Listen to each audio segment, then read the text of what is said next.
This is the Puck Junk Podcast.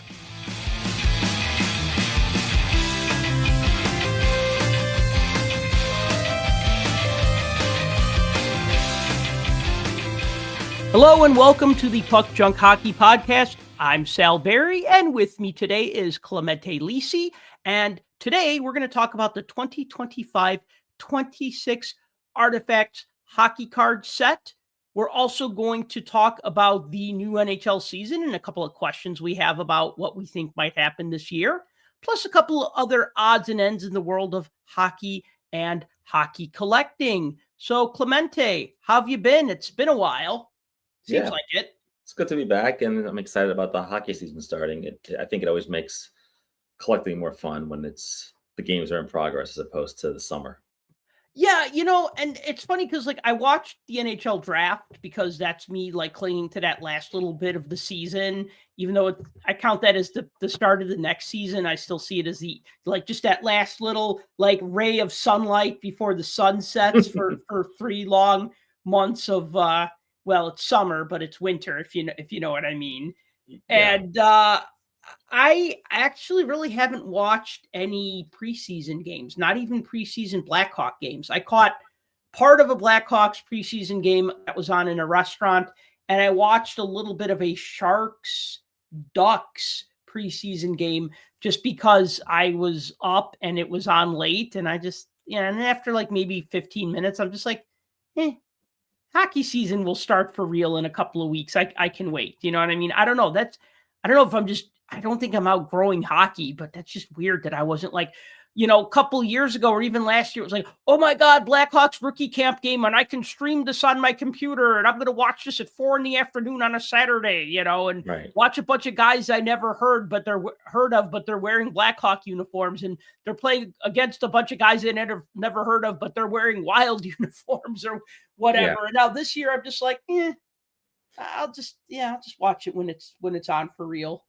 Yeah, no, I'm with you. I think because we've had in the New York area 80-degree weather in the last few weeks, so it hasn't really gotten cold. So hockey feels kind of far away. And then you're right, those preseason games, I think hockey preseason is starting to mean less and less. It's not as bad as the NFL preseason, but it's almost the same thing.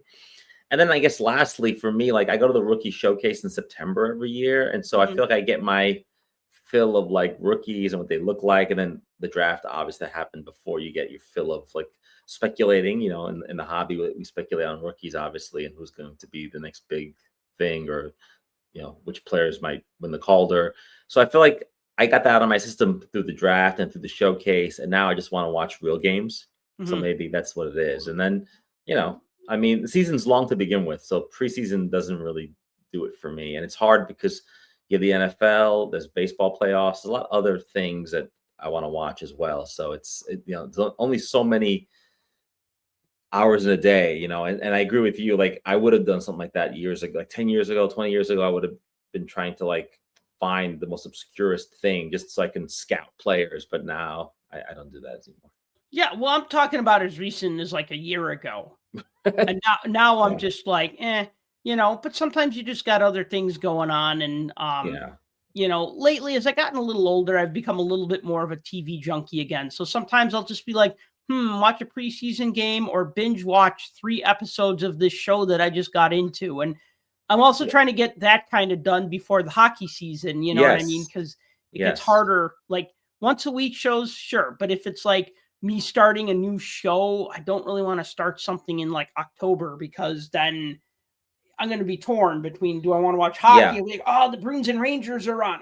But I want to find out what happens next in this Netflix series that, I'm only on season 1 and there's 8 seasons. Well, that's the other thing too, compared to years past too, is that this ability to binge shows. And you're right. I'd rather miss a preseason game that means nothing than miss a game in November that could be fun and mean something. So yeah, exactly. You have to sort of budget your time. I've also been trying to binge some stuff on Netflix, and like you, I'm behind on stuff from just because I've only heard of things more recently, or they won some award, and I'm oh, I should watch this, and it's oh, it's season 4. Oh boy, Okay, I gotta ask. So what are you binging, if you don't mind? Well, I'm not binging a show that is actually continuing, but I'm binging Black Mirror.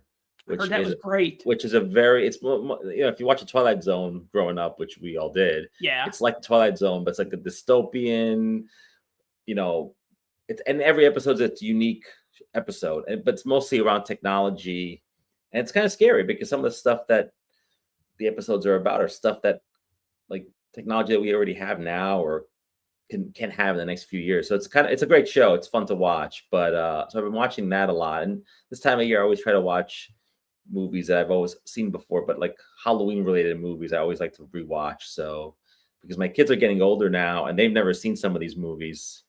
And so my son is 13, and so I think he's old enough to watch scary movies, even though I used to watch them even when I was younger as a kid.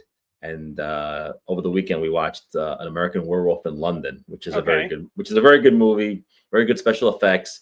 But it's from 1981, so it's kind of like a time capsule of its time. So stuff like that is always fun around Halloween to watch. The Exorcist, I've seen it a million times, but I still want to watch it. Or if I channel surf, I kind of have a rule: if I'm channel surfing and a certain movie is on, I have to stop and watch it, and that movie is always Goodfellas. So. And inevitably, it's funny because inevitably, if you channel surf on a Sunday, especially when it's not football season, you will come across Goodfellas. It's guaranteed.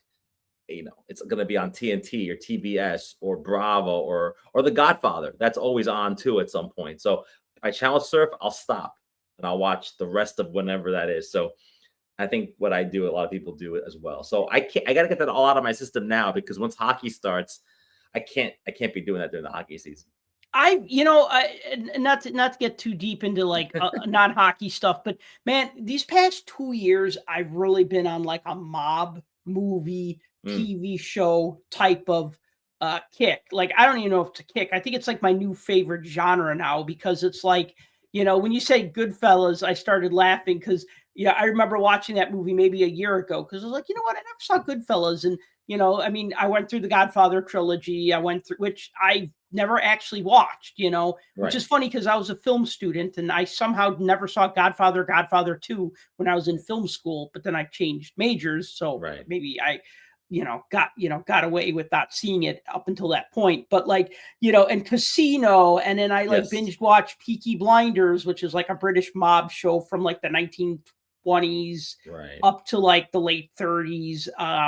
And Gangs of London was like another show that I binged, and then watched the long Gangs of New York movie with Leonardo DiCaprio, and like that's just been kind of like a thing lately for me. So if you get the chance, not now, hockey's on the precipice, but maybe next year you got to watch the Sopranos. No. I've seen that. I think that's probably what got me into the whole thing was because I had an HBO Max membership through a family member. And I said, you know what? I really want to watch this show because everybody talks about what a great show it was. And I remember watching like the first 4 or 5 episodes and enjoying it. But then, and then it just kind of happened. And then like I watched it and I'm like, yeah, this is I could see how this show was great for its time. Like, I don't know if it's like one of the all-time great shows. Maybe it is, maybe it's not. But for its time, it was really good.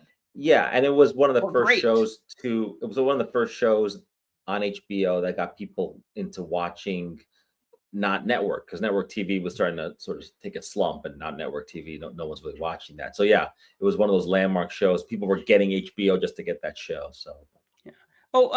Folks, by the way, just so you know that this episode, like all our last 20 episodes or so, have chapters. So if you're just like, oh God, they're talking about The Sopranos, you look, there's going to be either on the podcast player, there'll be a little thing that you could click that'll pull up the chapters. Or if you're watching the YouTube video version, right below the video, there's going to be links with the like different like timestamps, and you could skip ahead to a certain part. And I'll say this for you, if you want a Halloween movie, check out Megan, which I ended up kind of watching.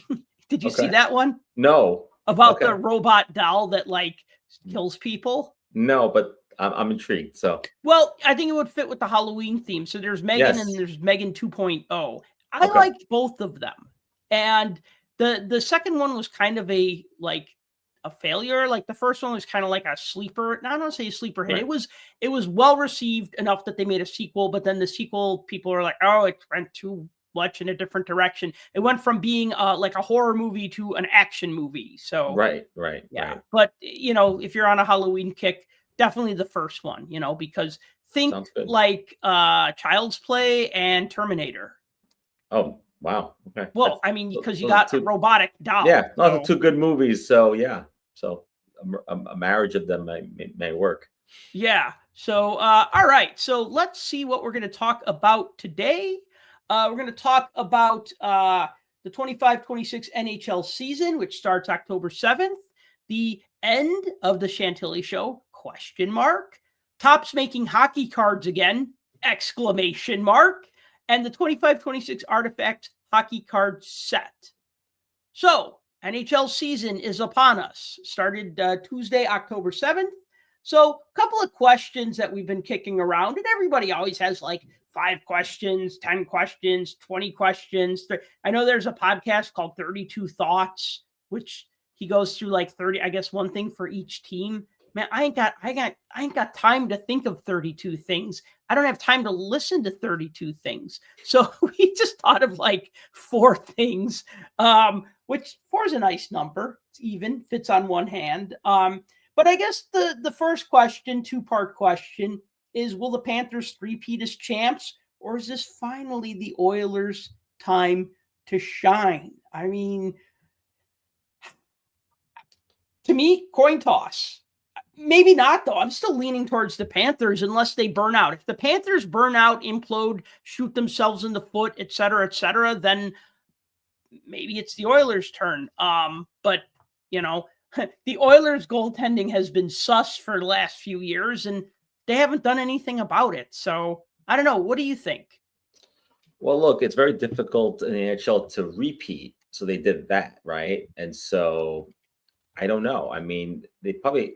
the Panthers still have all the tools to do a three-peat. Okay, so that's definitely a possibility. It's almost like, is there a better chance the Panthers will win it a third time, or will the Oilers finally win it? And every year, my prediction is the Oilers will win it, and I'm wrong every year. And so I want to say this is their year, and we should mention that McDavid re-signed with the Oilers, which is very good, obviously. But you're right. I want to know about their goaltending, and if the Oilers get off to a very slow start, which by the way hasn't hampered them in the past because they've gotten off to slow starts and then still made it to the finals. But if they get off to a slow start, it's going to be because of goaltending, and they're going to have to go on the market and trade for a goaltender. Which, by the way, you can easily fix that problem, in the offseason, but also every year is the same issue. And you don't need a star goalie, even though it might be helpful, but you just need any goalie who can be hot for a year or in the playoffs, and they just haven't had that, the Oilers. But they have all the firepower up front. Draisaitl, McDavid. It never ends in terms of the goals they pile on. It's great. But if they don't win it this year, the Oilers, this could go down as like one of the best teams to never win a Stanley Cup, because the players put up the numbers in the hobby. There's obviously a lot of hobby love for McDavid. It's just, I want to see McDavid win the cup once, and he doesn't need to win it, but I'd love to see him win it. I mean, 2 years ago, he was the MVP of the finals, and they lost the finals. I mean, it's like he's done everything he can, and so I hope the team can bring those pieces together and actually get, over the hump. But I still think the Orioles have a better chance of winning it than the Panthers have three-peating. Right. Well, I mean, we got, a couple of injuries on the Panthers, and, Alexander Barkov basically just had surgery to repair an ACL and MCL. He's going to miss 7 to 9 months. So he's pretty much out for the season. And that's a huge hit to the team. You got Matthew Tkachuk, who's out with an injury, and I think he's going to miss just, let's see here, without a timetable to return. So, I mean, you're missing Tkachuk and you're missing Barkov, and then, they also have injuries to Thomas Nosek and Anton Lundell. So, some of the, you got like some of the key pieces there. Lundell's like their I think he's like their second line center. That hurts, you know what I mean? These hurt. So that's why I'm thinking, you know what I mean, when you're missing players this good for a long time. But then again, you need your players to be there for the playoffs, right? Like the Panthers don't have to finish first. A lot of teams make the playoffs. I know that they were talking about, having a play-in and expanding it to have more teams. I think 16 is too many. I Right. feel like, what is baseball? 4 teams? I feel like that's too few. Right. They've expanded over time because they used to just be the division winners, right? So it was very hard in baseball to make the playoffs now. But the NHL doesn't want to get into a situation. Remember in the 80s, it felt like everyone made the playoffs. Yeah, it did. It was terrible. Yeah. I mean, out of 21 teams, 8 should have made the playoffs, not 16. Yeah, I used to joke around in the late 80s that all the teams made the playoffs but the Nordiques. That was like that was the rule. But no, so maybe too many teams. I mean, the play-in game. The interesting thing about having a play-in game is that that you would have more teams, more bubble teams, basically like going to the final weeks of the season, and more teams are contending for spots, and that's exciting because at the end, it's like you need 5 points and you got 8 games. Can you get enough? That kind of thing. And so that's always fun. But in the end, the regular season, same thing for the NBA. It's a very long season, and in the end, it's just a seeding tournament. In the end, it's like, oh, you mean everyone makes the playoffs? It's just a matter of ranking the teams 1 through 8 or 1 through 16 or whatever they want to do. And I don't know if I'm crazy about it. I agree with you. Expanding it may water it down, but then it also may create some excitement at the end of the season, which I think every league wants, excitement at the end of the regular season. But then it makes games in October, November, and even December feel kind of useless. Like you mentioned all these injuries for the Panthers, but if they're off to a slow start, those players will come back. And they'll have plenty of runway, January, February, March, April. I mean, there's plenty of time to make the playoffs. Now, you don't want to get into too big a hole, obviously. But I agree that these players will come back. And if not, the Panthers have been very smart about last year. They went on the market, picked up a few pieces, and they made a run. So you can always fix it along the way or tweak it along the way. It doesn't need to all be done in September, October. So right. And if their big players come back, prior to the start of the playoffs and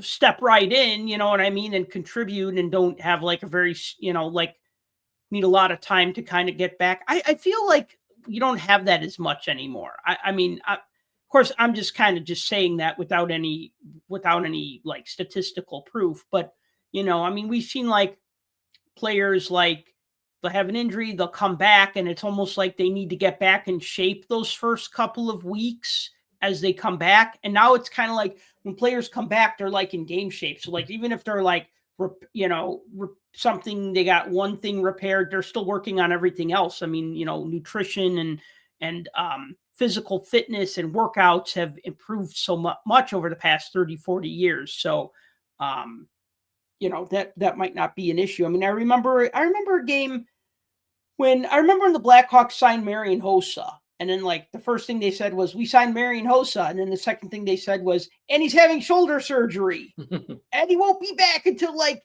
the day after Thanksgiving or whatever. And I remember his first game back, like he got a breakaway and he scored a goal. And I'm just like, wow, this guy just comes first game as a Blackhawk and he scores a goal. You know what I mean? Like, I mean, he won over the fans instantly. So any worry that we had about, is he gonna take a while to get better after this injury, quickly, like those fears subsided. Yeah, no, absolutely. And with the big name players, I would if I was a GM, I would purchase a player who was injured, a big name, because once he's well, he's gonna hit the ice like minute 1. So exactly. So right. So if you know he's gonna come back in November, you're like, it doesn't matter. Like it's enough for us. And so yeah, no, that's true. So the injuries may not hamper the Panthers too much. I just think the Western Conference is a much stronger conference. I mean, the Dallas Stars, the Golden Knights. I mean, just to name 2 teams, I think they're going to make deep runs. The Oilers will play those teams. Oilers, the Oilers, maybe. Yeah, the Avs. So those teams are all going to be in the mix. So the Oilers are always playing harder teams. It will be harder for the Oilers to get to the finals, of course, because they're playing out of that bracket. But I do think that it makes the teams in the West stronger as a result. So it wouldn't surprise me And then, sort of a side note to your points, I'd love to see, obviously, the Rangers make the playoffs. They didn't make the playoffs last year.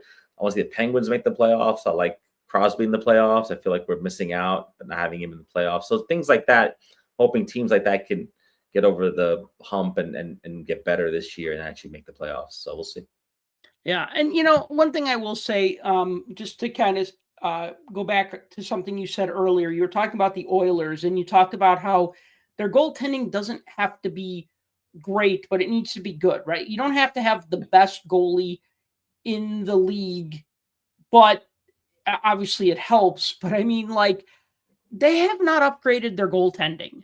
And I see goalies changing teams all the time. Right. And I mean, unless they know something we don't know about Stuart Skinner, the thing is like, I think a couple of years back when like the Golden Knights won and they had Adin Hill in net, and we were kind of surprised that Adin Hill was their guy, but he did good. He did good enough. You need, like, if you have like an average goaltender, no disrespect, but if you have like an average NHL average goaltender, they have to be consistent and they have to be able to steal you a game every now and then. Like, you have to have the good player make one or two extraordinary saves or extraordinary plays. You know what I mean? Like, they need to do something where you go, whoa, no way he made that save, right? And I think of Jordan Binnington in Game 7 of the 2019 finals, right? Where I was jumping off the couch. I couldn't believe how amazing he was in that one. If one period of one game could win you the Conn Smythe Trophy, that would have been it for Jordan Binnington. But that's what I mean. You need to have that. And if you don't have that, like I'd see Skinner like make a save and then I'd see him like let in what is considered a soft goal. And I'd just be like, that's not going to help. That's not going to help. Right. And so I don't know. I mean, I see goalies change teams and I'm just like, well, okay. Like, I think I look at like how, like, say for instance, like Peter Mrazek on the Blackhawks. Well, now he's with the Ducks, right? Or I think he got traded again. No, he went to the Red Wings and now he's with the Ducks. But it's like, if I got that right, but he was on the Blackhawks and he did good on the Blackhawks, but then they were also like, well, he's expendable, because we're a second to last place team. And what do we need to have a great, a good goalie for that's playing above his, paying above his play grade. And I just look at like someone like Edmonton thinking, hey, here's a goalie who worked his butt off. What would he do with us if he had McDavid and Draisaitl giving him a 3-4 goal lead? Like, can you hold this 3-goal lead? You know what I mean? Instead of like, are you going to let in, 3 soft goals and 2 questionable goals? So no, absolutely. And then one final point on star players you mentioned, whether goalies or not, is that this is also an Olympics year. Yeah. And so all the star players will be playing at the Olympics for Team USA, Canada, Finland, Sweden, and the list goes on. And so anybody gets hurt in February, that could impact the playoffs, obviously, because now you're getting closer to the postseason. So interesting dynamic, whether or not the Olympics will be a bad thing for teams. Obviously, nobody wants to get hurt. It'll be fun for us because I love NHLs in the Olympics. It'll be a fun 2 weeks. But but a lot of GMs and a lot of coaches are going to be biting their nails, hoping that nobody gets hurt. Oh yeah, absolutely. I mean, look, players can get hurt in any game. You know what I mean? It could just be something stupid. Like, I know players don't, necessarily hit a rut in the ice and fall down like I would at a public skate, because obviously they're much better skaters and they dig their blades a lot harder and whatnot. But I mean, you can have stupid injuries sometimes. I mean, I think about like was in the World Junior Championships when Kirby Dach, he got slashed on like the forearm in like a preliminary, or maybe it was a pre-tournament World Junior Championship game, and he got a broken arm or broken wrist from that. You know what I mean? And it was just It wasn't even like, I mean, it was a slash. A slash is a slash.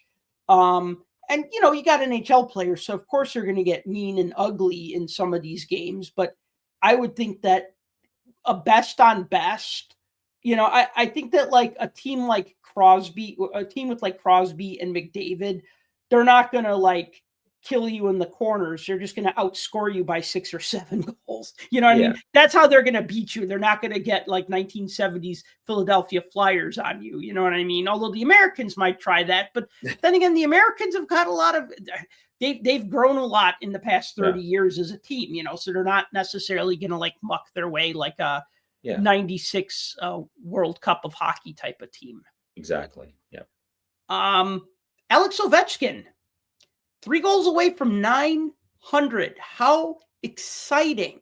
So we know he's going to hit 900 goals because, you know, obviously he's going to score 3 goals. He might score 3 goals in his first game.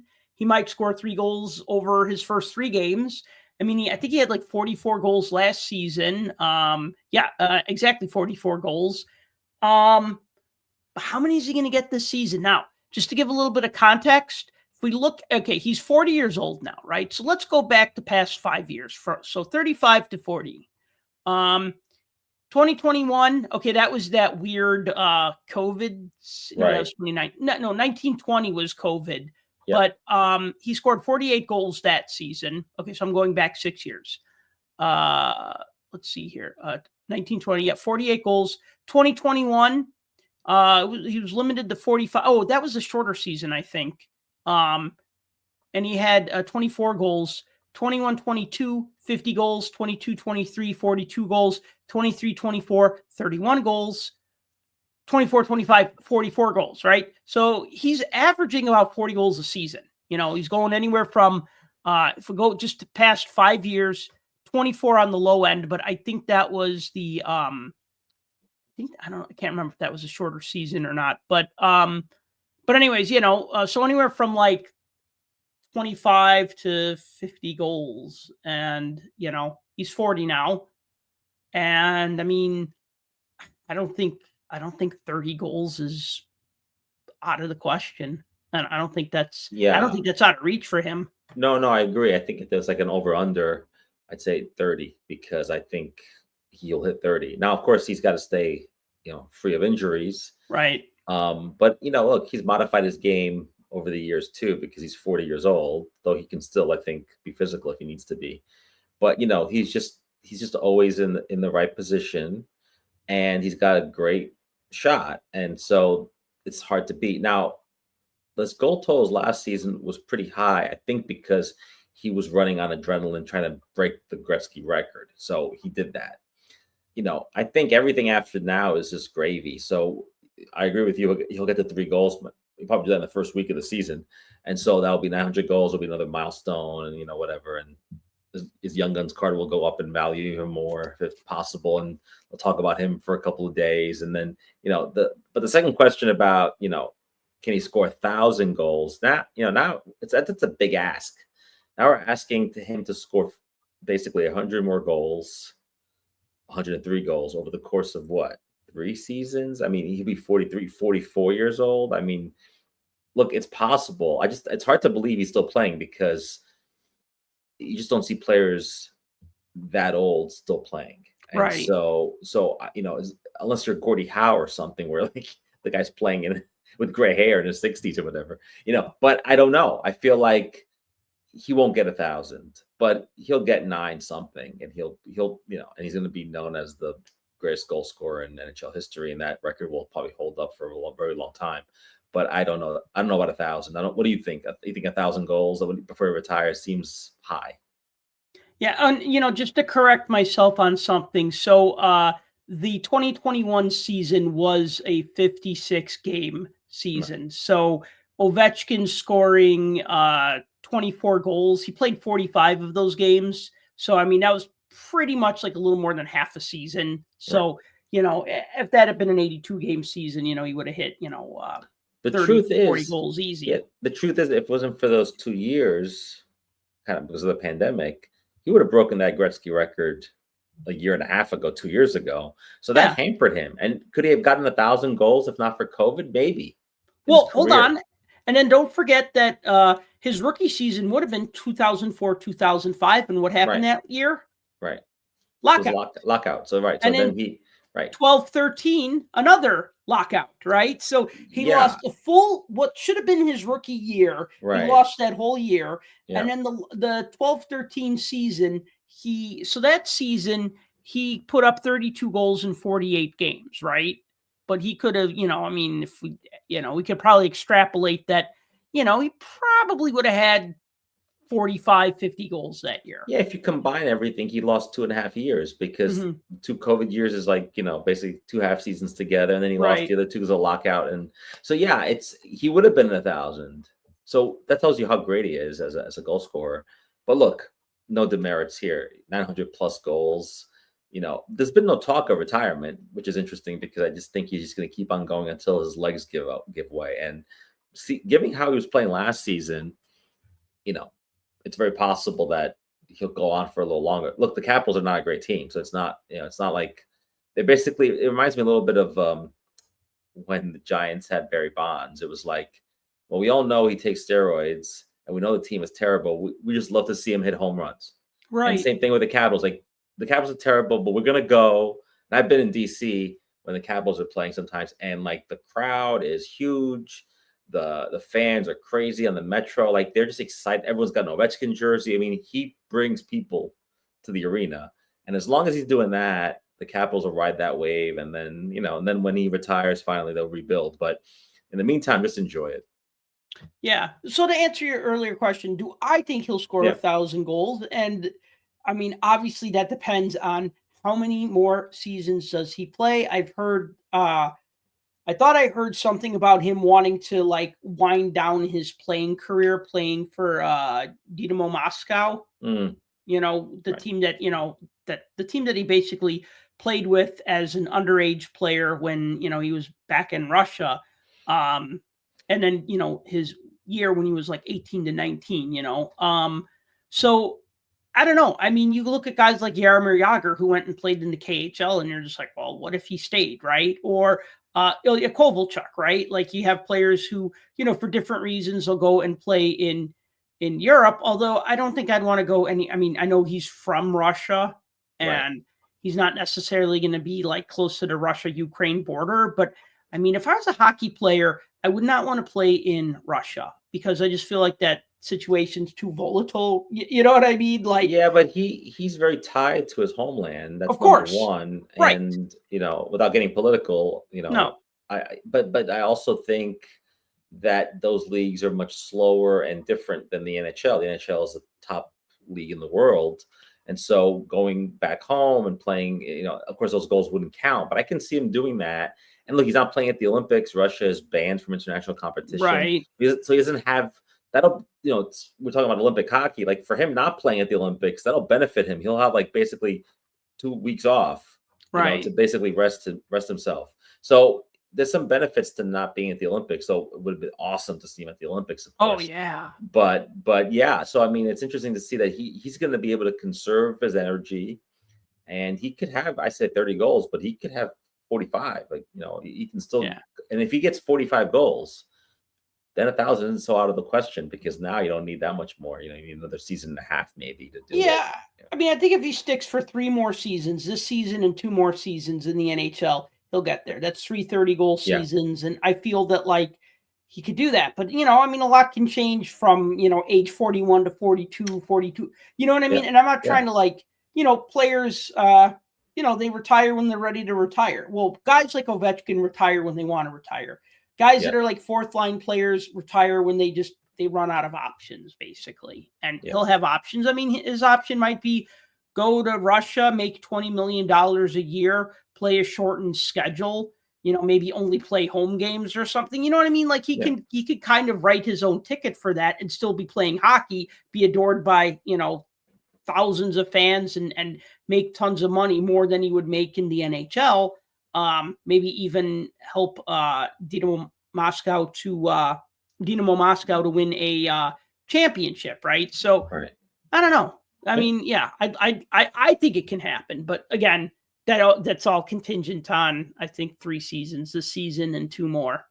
And staying injury free, and also, like you pointed out, being consistent as you age. So right. And he's been, I mean, shoot, his 35 to, just looking at that sample size, from 35 to 40, it's almost as consistent. I mean, he's okay. So it's been a little bit less, but then I look at some of the No, I mean, kind of out of the gate, he was pretty much 50, 40, 52, 46, 65, 56, 50, 32 goals in 10, 11, 38 goals in 11, 12, 32 goals, 12, 13. But then after that, 51, 53, 50, 33, 49. Yeah, I mean, it's I think guys in their 20s would love to put up the numbers that Ovi put up since he was 35.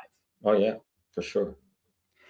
So I want to talk about, I know Clemente's favorite player to talk about, Connor Bedard. What did you say? He sucks all the, did you say oxygen or energy out of the room? Not him personally, but probably. I think energy because dating back to his rookie year and all the hype and all the non-hockey card collectors who got in and then got back out. So, I mean, it's not Bedard's fault. I mean, I've met the guy. I've interviewed him. He's a pleasant person, but it's just that it's not his fault. It's all of us. Frankly, we created this monster. Yes, we did.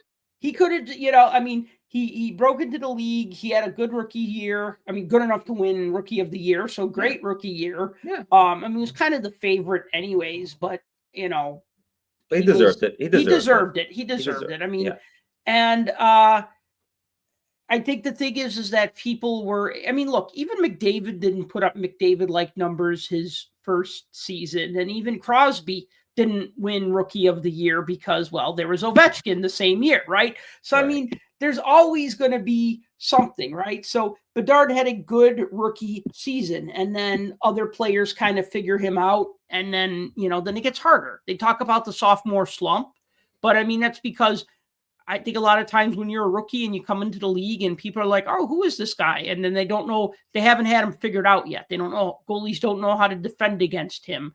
Defensemen don't know what his moves are, if any, right? You know what I mean? And then once they've been around for a season, and it's like, oh, okay, well, it's Bedard. So if we just, we could just bump him off the puck pretty easy or whatever, right? Like, it's not an actual scouting report, but you get the idea, right? They figure it out and they adapt, right? I mean, I think about like when I was playing beer league hockey, and I mean, this was like the lowest level hockey ever, but I mean, and I was like a painfully average player on like my best days, but there would be guys that would just beat me and every time. And then after a while, I just had them figured out. I said, okay, I know what this guy is going to do, so I'm not going to take the bait, and I'm not going to step up on him because he's going to bank the puck off the wall and then he's going to go, or he's going to go around, you know what I mean? And so then I just knew, okay, hang back, don't give him that option, and then make, force him to make a pass, and you figure it out, right? No matter what level you're at, you kind of figure out what the other guy's going to do. So then that other guy's not as effective as you were, whereas the first time it's just like, whoa, who is this kid? So I think that, yes, the Blackhawks are a terrible team, and a lot of people are basically saying, it's a terrible team. What do you expect them to do? I mean, when you got guys like, okay, Tyler Bertuzzi, I'm sorry, okay, decent on the Blackhawks, but just not, as I like to say, Tyler Bertuzzi is not the answer. Or oh God, who's the other guy? I can't remember his name now. But I think about like why do I always forget his name? I gotta look him up now. But hang on a second. Sorry, I'm gonna actually do this because sorry, I just you want to make your point. So well, I want to make my point. And so the player that I'm thinking of is, and I love this player to death, but I can't even remember his name. So I got to scroll down this list. Oh, Patrick Maroon. Okay, when the Blackhawks signed Patrick Maroon, I'm like, love Patrick Maroon, but why? What is he going to do for the team? I mean, he's since retired, but I mean, it's just like, well, I was going to say now nothing, but yeah. Nothing. But like, what is he going to do for the team? It's not, that's these veteran signings. I mean, Ryan Donato's been a pleasant surprise, right? But the thing is like with a rookie, you got to have one of two situations. You either got to have a solid team with him to have room to grow, or just got to be a sucky team and they all got to grow up together, right? So you look at like the Canadians of the 70s, right? Like Guy Lafleur came into the league. He had guys like Jean Beliveau and Yvon Cornwallis to mentor him, right? So he had room to grow. Now I think of how that's a bad thing, Alexei Lafreniere, right? Yeah. You said he's really good for a third line player, but he's a third line player, so he's not getting the minutes and he can't develop. And he will always correct. And he's got the mentors, but he doesn't get the playing time. So that dovetails to me for Bedard, who doesn't have the mentors, but he does get a lot of playing time. So right. So the advantage of being in a bad team is that you can be the leader, you can be the captain, you can score lots of goals. The team doesn't make the playoffs, doesn't matter, But I've asked you this question before, and you've given me answers in the past. So I'm not asking you again, but it's a matter of asking just the Chicago fans, how long are you willing to wait in a rebuild? And it could be 3 years, it could be 5 years. But the truth is now we're in year 3 or year 4 of a rebuild, but this is Bedard's 3rd season, and the rebuild was kind of happening before him because they tanked not intentionally to get him, so they were already sort of on the low. And the problem so I see 2 issues with Bedard. One's a practical issue, what I call a real world issue, and one is the hobby one. Okay, so let's talk about the real world one, which is you can't grow as a player without the mentors, and you can't grow without. You can score lots of goals, but this is still a team sport, and you want to make the playoffs. You want to compete for the playoffs. You want to compete for the cup. That gets the best out of you, out of the players around you. And so, in Bedard's case, we should also point out that he's in his final year of his contract. He becomes a free agent in the summer of 26. So, at some point this season, it's going to be negotiating. Otherwise, he goes to a different team. And I will say, I don't think it's out of the question that if the Blackhawks say, look, we're rebuilding, you can stay with us for 3 more years. You got to be patient. We're drafting more players. Same situation for the Sharks, right? We're drafting more players, but it's going to take time. And he may be settled in Chicago. Maybe he loves it there. Or maybe he says, no, I want to go to the Oilers. I want to go to Toronto. I want to go to the Rangers. I don't know. And so that's the kind of thing we need to see what happens. And then hobby-wise, he's not Lafreniere, but the hobby doesn't have the same patience level. Some rookies take 5 years to really come into their own. He's already won a Rookie of the Year. People say he's a bust. They say Macklin Celebrini's better than him. I'm like, I don't know about that. So let's sort of, temper expectations. The expectations that Bedard came into the league with were like Gretzky level.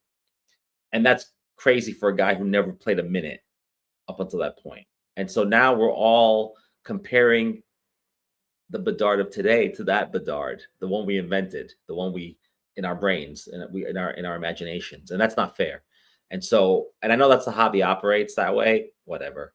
But in the real world, let's give the guy time. Let's see what happens. If Chicago can't put together a winning team at some point, and by winning team I mean like they make the playoffs, then we'll see what happens. But it wouldn't surprise me. I joked with you when you were very excited when they got Bedard, and of course I would have been too. And I said to you, don't worry about it. In 10 years, he'll be on the Rangers. Right. So, it's quite possible that he's not a lifer on the Blackhawks, but we'll see what happens. I mean, I hope for the best for him, because when he's playing at his best, it's really fun to watch and it makes the league better. And we love the marketing around him because it gets the NHL attention. I'm not crazy about it on a hobby level because it gets people excited in a way that raises prices and creates sort of this bubble that then, has nowhere to go but bust and everything goes down. So it's kind of double-edged.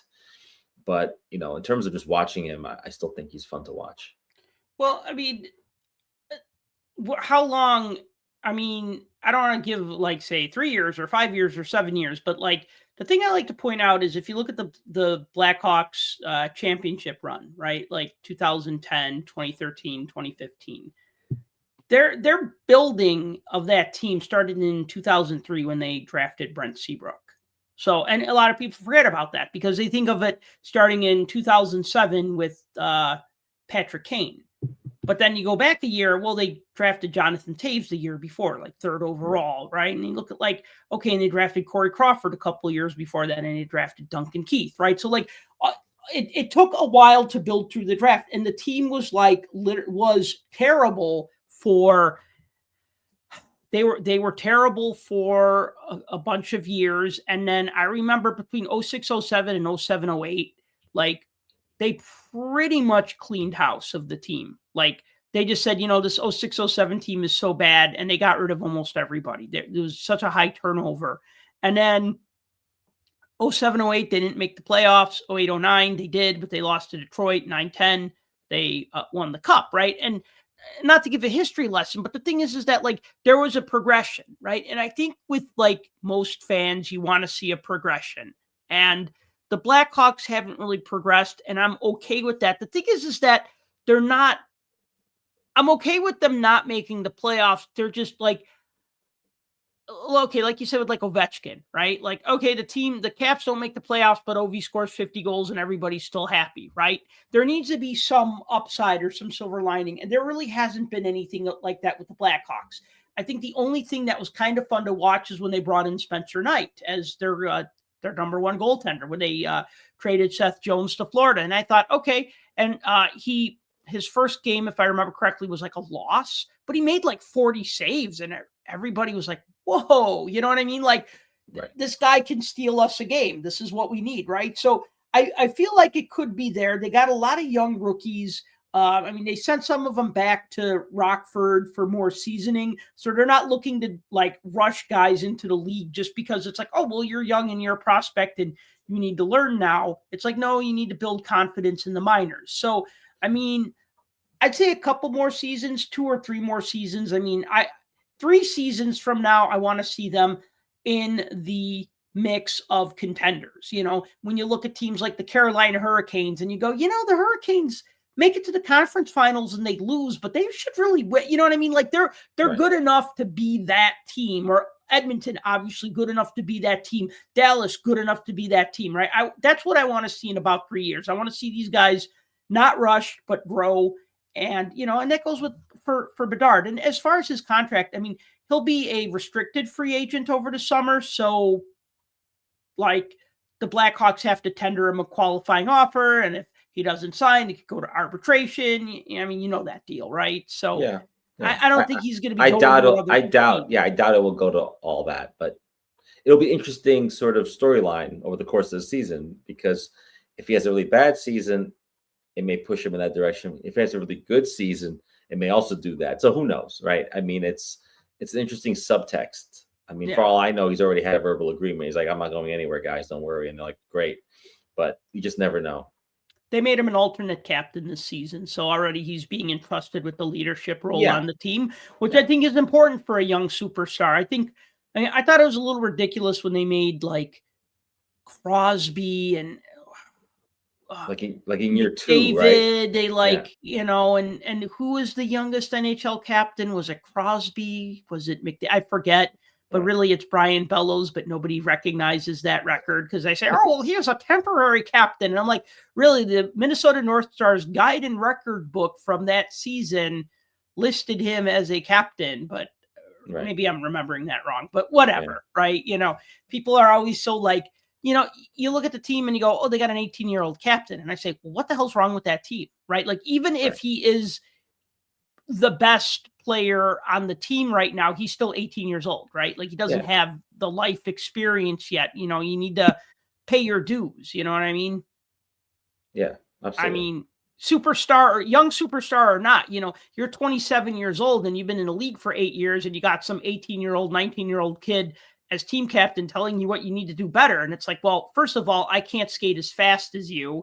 And secondly, shut up, because you know, you don't know what it's like to go on an 8-game road trip, or maybe you do, but not at this level. So yeah. The end of the Chantilly Show. So, and Clemente, you've talked about the show and you'll have lots, I'm sure, to say about this, but just to give our listeners a rundown. So the Dooley's Expo Center, is that how you say it? Dulles. I don't know. I was going to be wrong. No matter what, I was Dulles. Like dullest without a T. Yeah. Okay. Great. The Dulles Expo Center will be converted into a 109,000 square foot IKEA store. And so the Expo Center is currently the home of the Chantilly Show in Chantilly, Virginia.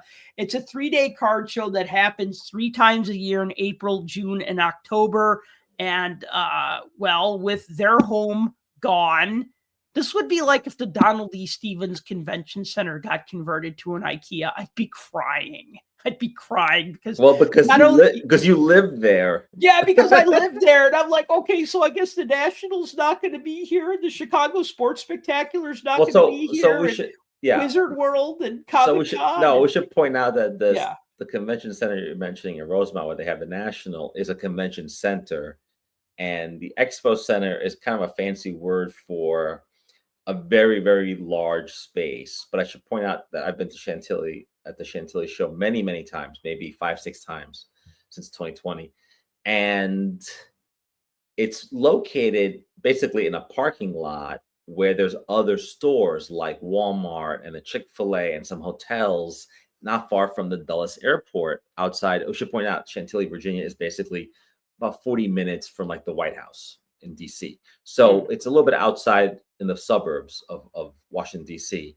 For me, it's very easy to get to because I'll jump on an Amtrak train and in 2.5 hours, I'm in DC, and I'm in a taxi in 30 minutes. I'm in Chantilly. So that's why I've gone for weekends. Our friends Paul and Diane have had tables there. There's been really good hockey sellers and soccer card sellers that I've always gone to.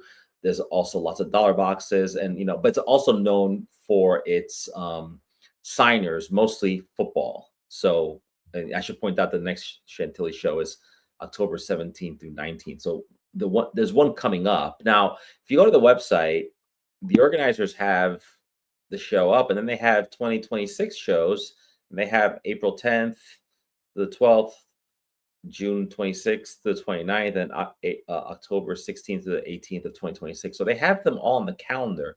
All the stories I read don't really give a timeline as for when construction would start, but I did read that the IKEA would basically take up a majority, if not all, of the footprint of the convention center.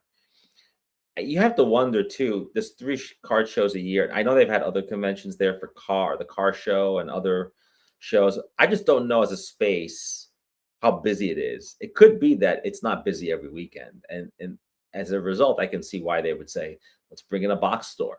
I mean, we already have in the mall a Walmart and a this and a that and a Chick-fil-A and McDonald's, and so it's like hotels. So it makes sense to have an IKEA or something like that. I think it's a great location for a card show. It's an easy venue. It's a shame that because we should point out the Chantilly show is like one of the big, I would say, there's like 3 or 4 big regional shows in the country. I'd put the White Plains show in that category, Dallas Card Show, Chicago Sports Spectacular, and Chantilly. I think these 4 are like the ones that basically operate 3 to 4 times a year, almost quarterly. And so if this venue goes away, then the question is, where does the show go? Right? Does it, is there a nearby location just as big? I mean, what happens to the show? Does it die? It's interesting. I mean, the promoters have it on their calendar. So for all we know, maybe it's another year away where they start to demolish everything and build the IKEA. But it's one of those things where it's like it was making the rounds on social media, but over the weekend, and I thought, oh, well, what happened to the Chantilly show? That's like what all the card collectors are talking about, like all this talk of an IKEA. It's like, well, what happens to the venue? So, like you point out, the end of the Chantilly show, question mark, because we don't know if it's the end. It could be a rebirth. Maybe the IKEA things falls apart. I don't know, but it's and I couldn't even tell you how old this venue is, but it doesn't look new. It's a place that's been there a long time, but it's a perfect square. It's massive, and it's a great venue. I mean, it's like I said, it's always fun to go, and you can visit the nation's capital, or you could I always go to Walmart when I'm there, and Chick-fil-A, and I always stay at a hotel that's like basically like, I don't know, 200 yards away. You can walk to the hotel. Like it's sort of part of, for people that go to Chantilly, they know what I'm talking about. It's part of your routine. It's like, oh, and you don't have to go every time they have it, but whenever I have gone, it always feels like, oh, very familiar. Kind of like when you go to the Spectacular. So it's it's a shame. Now, I'm not saying it's a great show for hockey. I mean, generally it's really more of a vintage baseball show. And some of the dealers have told me over the years that the show is really just about the signers, and that the tables are mostly empty in the sense that like people will go. Last time I went to the show, actually, I was in DC, and I was there just for one day. I went to the show, and it was when Ovechkin, I think, tied Gretzky's record. So that was this past April. And so I was there, and there's a lot of Ovechkin stuff because of the hype around Ovechkin. But generally, it's not big on hockey; it's big on football. And the dealers have told me, yeah, people don't even shop at the tables. We're just kind of garnished. People just go to the tables, get autographs, and leave. And so I know some dealers were upset with the show over the years, but there's some familiar dealers. There's a lot of dollar boxes, lots of like stuff to rummage through. I like that. So many shows are going towards just high-end stuff only that it's not enjoyable to me. So if Chantilly goes away, the show, I mean, it will be a loss for the hobby, but I suspect that the organizers are probably thinking there's got to be a backup venue somewhere. Well, I mean, and it might not be in Chantilly anymore. Yeah, So that's why I said the end of the Chantilly show. Like, so it could be in Virginia, but it could be who knows where, right? Right. I mean, it would be another city, I guess. Although I don't know. I mean, you got the Chicago Sports Spectacular, which is in Rosemont, right, which is not Chicago. Right. You got the Dallas Card Show Chicago edition, which is in Schaumburg, which is also not Chicago. You know what I mean? So like you have, and I think that like just looking at some of these shows, like, you know, even like the Detroit Sports Spectaculars in Novi, Michigan, you know, and the Pittsburgh Card Show is in Monroeville, Pennsylvania, you know, and the Philly show is in Oaks, Pennsylvania. So, you know, not all things are where they say they are. They're just kind of like, you know, the closest big city, kind of like with a lot of like pro sport teams, right? Where they say, oh, we're this team, but then they actually play in like the suburb or what, like the Chicago Bears moving to Arlington Heights in a couple of years. They bought land. They're going to build a stadium, and the city really wants the Bears to stay and play in, you know, a 120-year-old football field. Right. Not realistic. Not in this day and age. Yeah, no, I mean, that's the thing. So, yeah, not in this day and age. So, you know, I mean, obviously the show obviously, I mean, who knows? You know, it could be World War III in a year. And, you know, another thing, too, is I heard, speaking of World War III, the U.S. president is going to raise tariffs on furniture, and IKEA sells furniture. So, And they're also Swedish, right? IKEA is not even American, so. Right. So, I mean, is this the time to start another, you know, to open another branch of your furniture store? I don't know. I'm just saying, you know, seems a little like an odd time, but I don't know. But then again, if they got the money, you know, and they say, hey, we want to buy this building, I mean, money talks, right? Yeah, I also can't think of another better way to frustrate Americans than to build an IKEA, because if you try to put IKEA furniture together, I mean. Okay, no, you know what? No, I disagree. I like putting together IKEA furniture. 2, putting together IKEA furniture is easy. People who say it's not hard, there's not even words. There's pictures. You know what? That's what makes it hard. What makes it hard. You know what an IKEA? You know what IKEA furniture is? It's a Lego set for adults. Okay, so I'll tell you what my strategy with IKEA is. So first of all, you're right. It's just pictures. But sometimes pictures of screws going into various places, they don't look. The screws all look the same in the drawings. I'll mention that. Number 2, I've gotten into the habit whenever I used to put together IKEA furniture. I haven't done it since my kids were really little, because I haven't had to do it in a long time. Right. But it's the kind of thing where it's like you buy IKEA furniture and then your wife says to you, "Okay, I'm going to go out now for 8 hours. When I get back, I want that to be built." And you're like, "Okay." And then you're like, "Oh, this will be easy." And then before you know it, it's like hour 3, and you're like, "Okay, I have what I think is a skeleton of this thing." And then whenever I'm done with it, so what I usually do is I glue it all together, because I'm like, I'm never taking this apart anyway. Right. And I always end up with spare parts, but it always looks good. I'm always like, I don't know where this goes, but you know what? It didn't fit. It's fine. I mention all that because I find IKEA to be often, I'm convinced it's broken up marriages. I'm convinced of this. And so if they want to put an IKEA, this is like every man's nightmare. It's like, let's remove a venue that sold sports memorabilia and baseball cards. Let's replace it with an IKEA. I mean, this is like the worst thing you can do to a place that used to, or still does, have one of the biggest card shows in the country. So, you know, it's like anything but an IKEA. No, I mean, the reports make it sound like IKEA is moving in. So maybe they won't in the end because of other reasons, but it looks like if you're the organizer of the Chantilly Show, I would be looking for an alternate venue. But I hope to hear good news from them at some point, because I want to go back at some point to DC and go to the show, and I wish them the best of luck. Absolutely. And, as long as we're on the topic of IKEA, listeners, I want you to check out this song.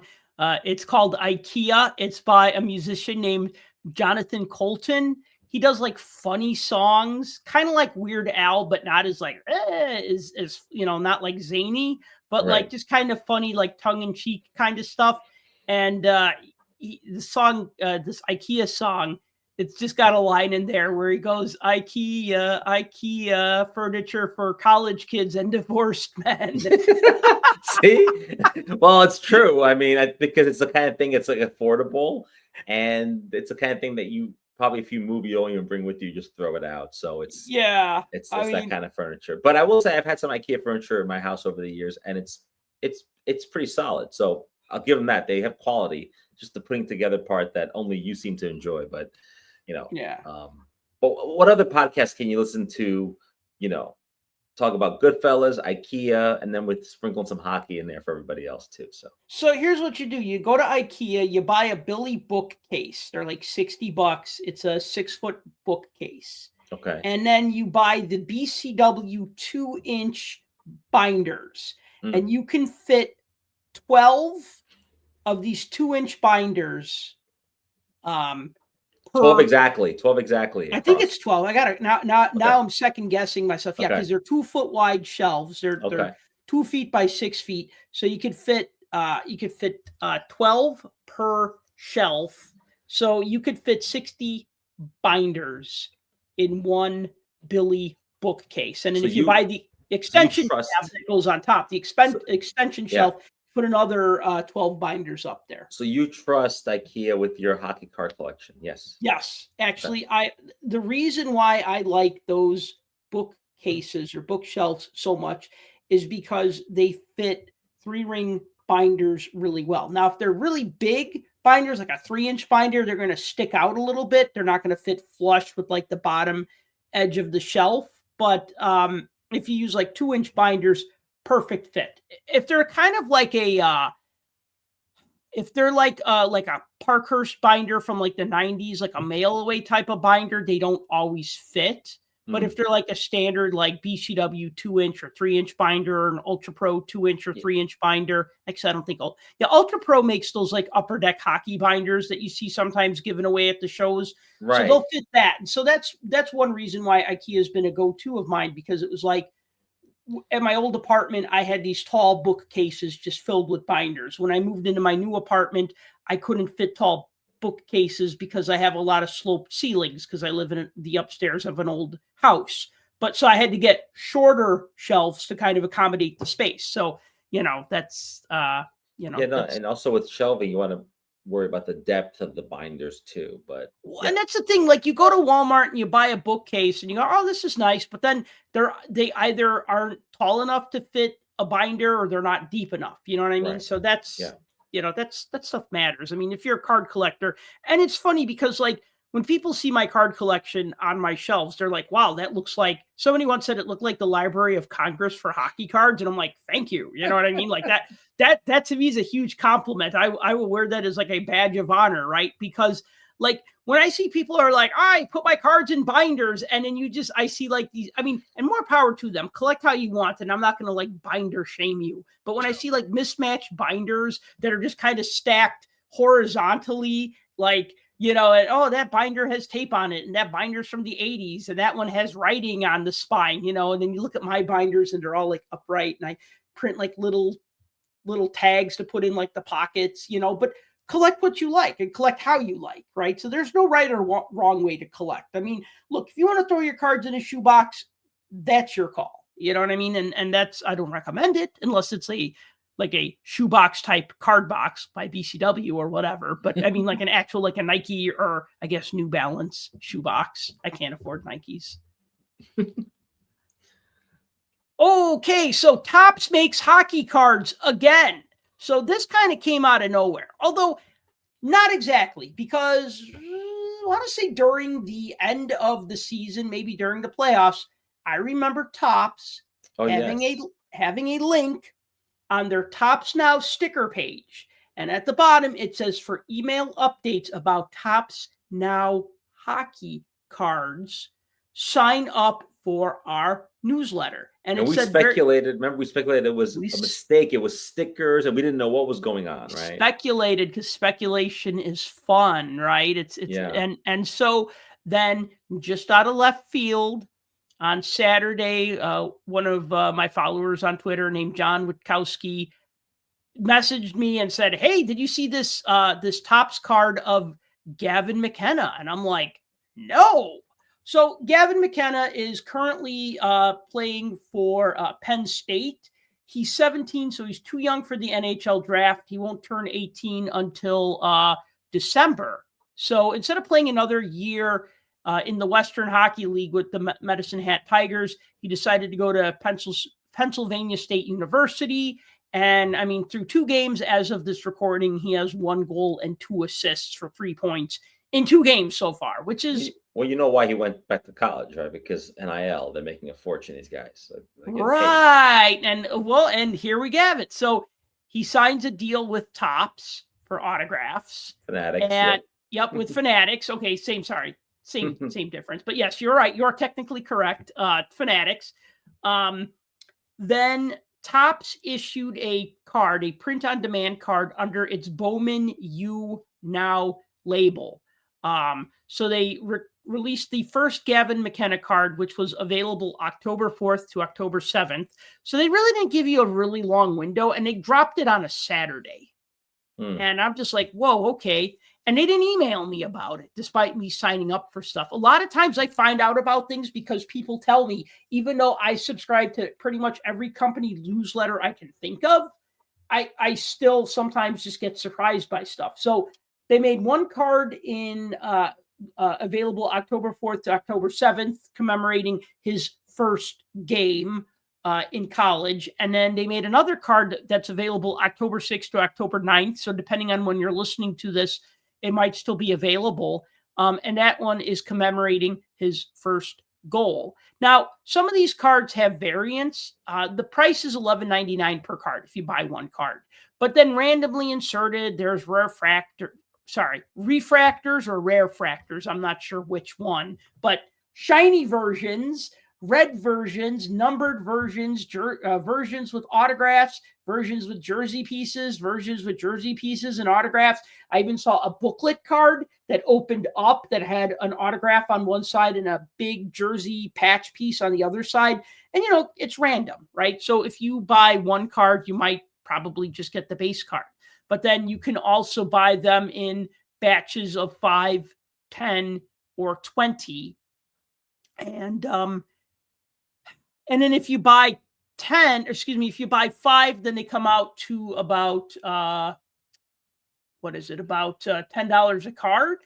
And if you buy, more, then it's like, maybe $8.50 a card or whatever. And I'm going to try to pull this up, but pull up the info here.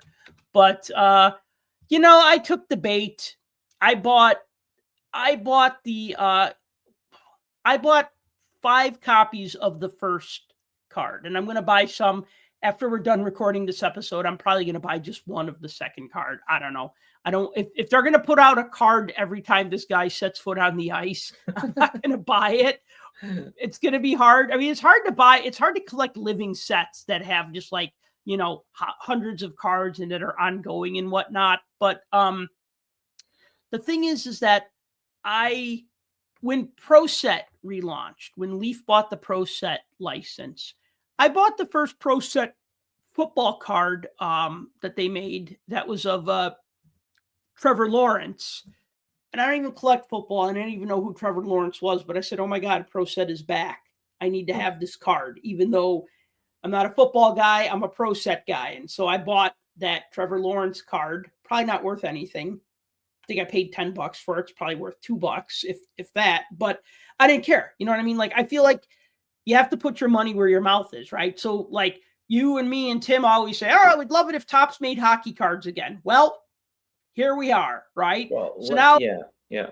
No, I I might You're look right. and say, it's a college card, but then I might say, hey, this is a top prospect. He might go first overall in the NHL draft. He might have a hell of a first year in college hockey and win the Hobie Baker Award. You know what I mean? Like Paul Kariya or someone, who like Sure. as a freshman just won the Hobie and scored like an incredible amount of points. So I think there's some fun in that. You know what I mean? Yeah, it's speculative. I bought 5 hoping that maybe I'll get an autographed version, but that's not likely. So really quick, just to give the rundown, you buy 1 card, it comes to $12, $11.99.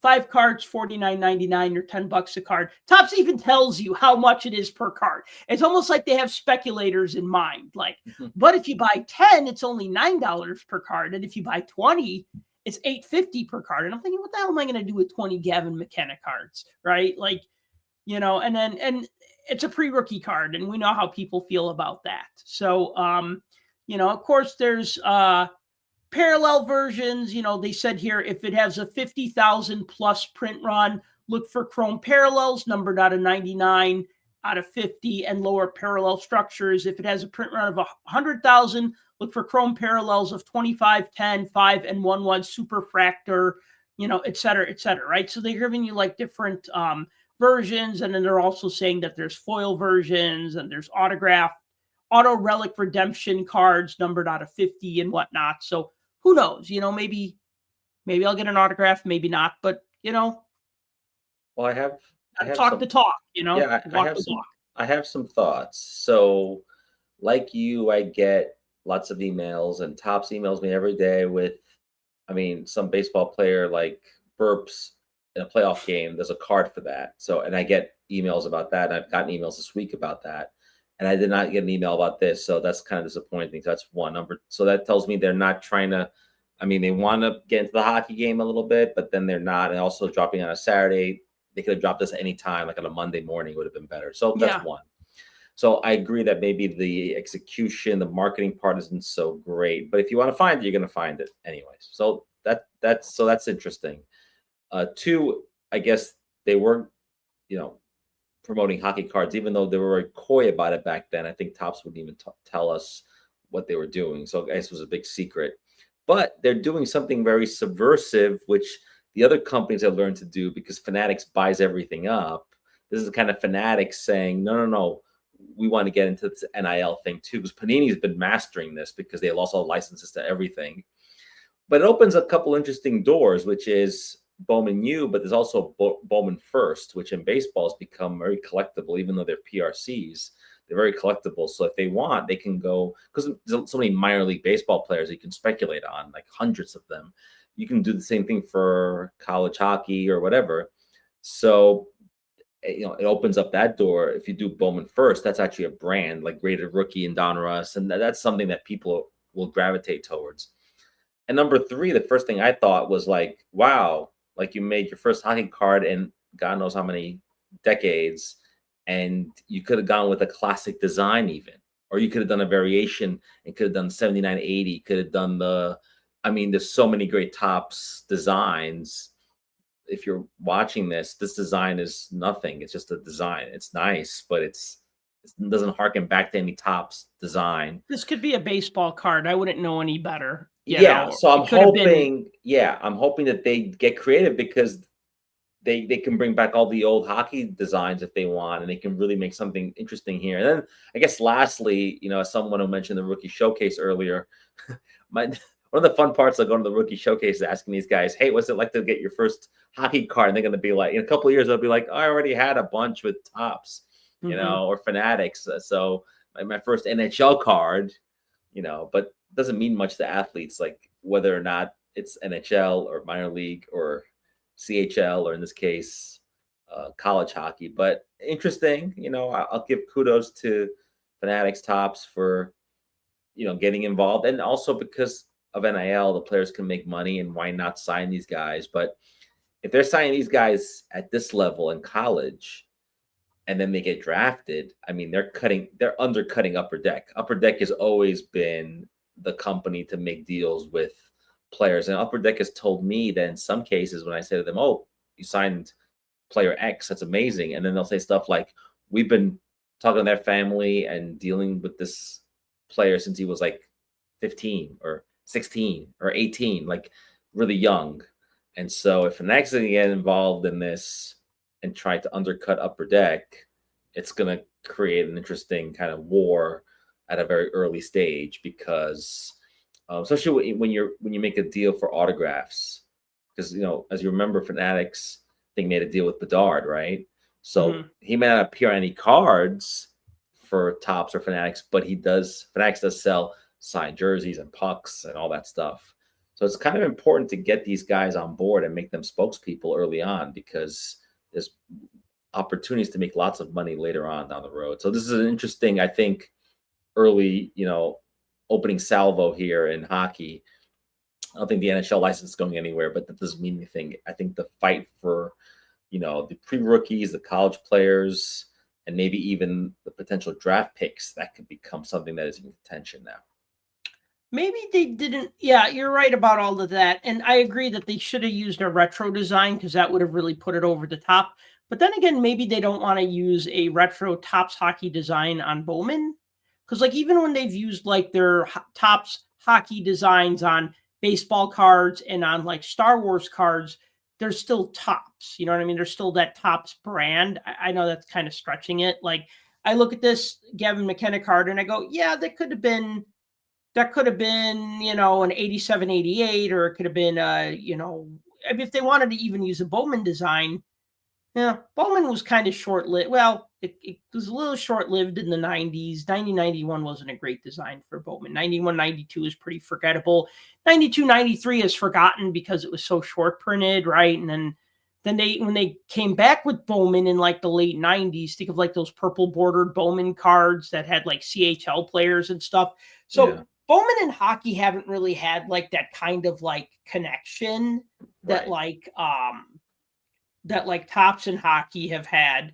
But I think that signing a highly touted future first round pick to an exclusive autograph deal is like, a big win for Topps. And then making cards of college hockey players, because you're going to have kids that are really good in major junior. And then maybe they'll say, hey, I'll go apply for the NHL draft, or, want to get drafted at 18, or maybe they'll say, I'm going to get drafted, but I'm going to go play in college for 2 years and get bigger and get stronger and maybe not struggle as an 18-year-old rookie. Maybe I'll go play college for 2 years and kick ass in college. And then when I'm 20, I'll go play in the NHL, and then I'll be 2 years bigger and, stronger and more experienced, and then also make a bunch of NIL money. Yeah, I was going to say, along the way, in addition to everything you said, which is true, is I can make boatloads of money, because not just Fanatics will pay me, or Upper Deck maybe, but I can make money from Gatorade and Nike and Adidas and whoever else wants to jump on board, right? So yeah, absolutely. So this is what I think Topps could do. And there is another company, there's Onit, ONIT, and they make collegiate cards, including college hockey cards. Yep. And I think, look, if you're a corporation, you just want to expand. That's what you do. Look at Fanatics. Fanatics was not content with just selling sports merchandise. I mean, the breakthrough is when they bought Majestic, who made the MLB jerseys, made the baseball jerseys, and then they became the company that made the jerseys and sold the jerseys. And then they bought Topps, and now they're making baseball cards. And then they bought Lids, and now they have a place to sell not only hats, but to sell their baseball cards. I've heard from dealers telling me that they think they're going to lose their baseball card allotment, because Fanatics is just going to send their baseball cards to Lids and be like, here, buy baseball cards at our Lids stores when you buy a hat, instead of sending them to all the mom and pop card shops. And I've heard Canadian card dealers telling me how hard it is to get baseball cards from Topps, even though, baseball is huge in Canada, not as huge as it is in the US, and they only have one team, but still it's popular. And that they're having problems with that. So Fanatics is really looking to control all these different things. They're never content with just staying in one place or just doing one thing or two things. So the way I see it is, if hockey's the fourth sport, and I already have baseball, football, and basketball, and Star Wars, and I was going to say FIFA. Well, don't they make FIFA cards or no? Or Tops has, so FIFA is still Panini, but they do have various leagues, including the Premier League, which is the top league in England. Yeah, that's it. Yeah. So they will. So yeah, they're always looking to claw more and more, right? Whatever leagues they can get over across a lot of sports. And we should point out this week the big story for Fanatics is that Topps is making NBA cards again, right? So everyone's talking about that. So yeah, I mean, and so that's the kind of thing that Panini was doing up until last year, and no one thought that the NBA would leave Panini, right? So yeah, you're right about Fanatics. They're always innovating, and that's the way you survive. Otherwise, you go extinct. The truth is, though, you create an arms race now, and Upper Deck and Panini and the other smaller companies have to now compete with the behemoth. And it's hard to do. And up until now, or maybe even still, we've always said as hockey collectors, Fanatics is not really involved in hockey and they haven't really threatened Upper Deck. This could be the beginning of that. And I know maybe it's very early to speculate, but, like you pointed out, you start signing, prospects. That's already a start in that direction. And, you're right. Like, what if McKenna gets drafted in 2 years? Then he'll still have an Upper Deck card. He will, but he won't have an Upper Deck won't have any exclusive autographs, which they always tout at their, you go to like the National, there's always like all the latest rookies and all their autographed memorabilia. It's a big part of Upper Deck's business, right? And so you be siphoning off something that for up until now was total monopoly for Upper Deck.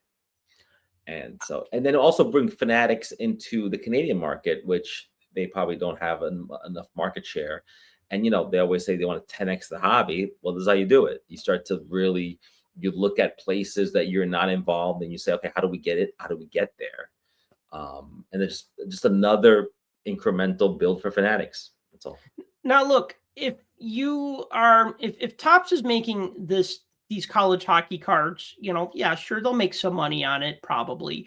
But really, it's about having a proof of concept. So when the NHL and the NHLPA, when Upper Deck's exclusive license is up for renewal, whenever that is, right? And maybe then the NHL says, you know what, maybe we need to look at Fanatics because you know what, they're already making our jerseys or they're selling our jerseys. They're selling a lot of our merchandise already. And look at what they're doing with baseball. Everybody's, losing their stuff over like, this Topps baseball card or that Topps basketball card or whatever, right? Like if you're a league, you want to make more money. And if one company is paying you, would you rather have 5 million from one company or 5 million from two companies, right? Or 4 million each from two companies, right? Like, 5 million for the exclusive or 4 million and 4 million for non-exclusives, right? Or you look and you say, wow, what they're doing with college hockey is pretty cool. What could they do for the NHL, and then, or look at what they're doing with baseball. And then, Topps says, well, hey, look at what we did for college hockey.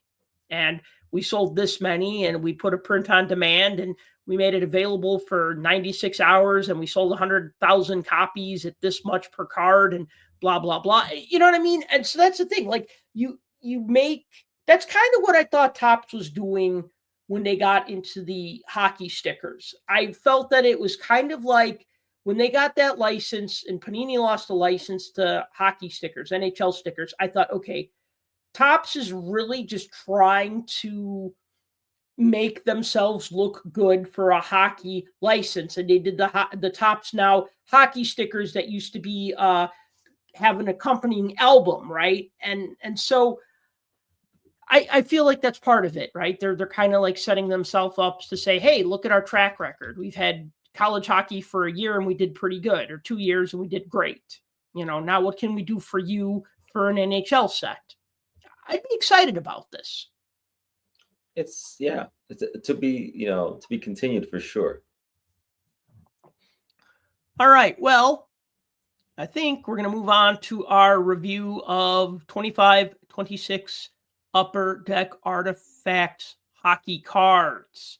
So we each got a box of these cards. We opened our packs. We made some notes. We got thoughts. Sorry, Tim's not here because Tim always has thoughts. But I'd love to know what he thinks about these cards. But so anyway, just the lowdown, the skinny on Artifacts for this year. It was released September 24th, 2025. So it came out before the season started. About 130 USD per box, 130 US dollars per box. You get 8 packs per box. You get 4 cards per pack. So you get about 32 cards. Well, you get 32 cards per box unless you get one of those super thick cards that has like a memorabilia piece.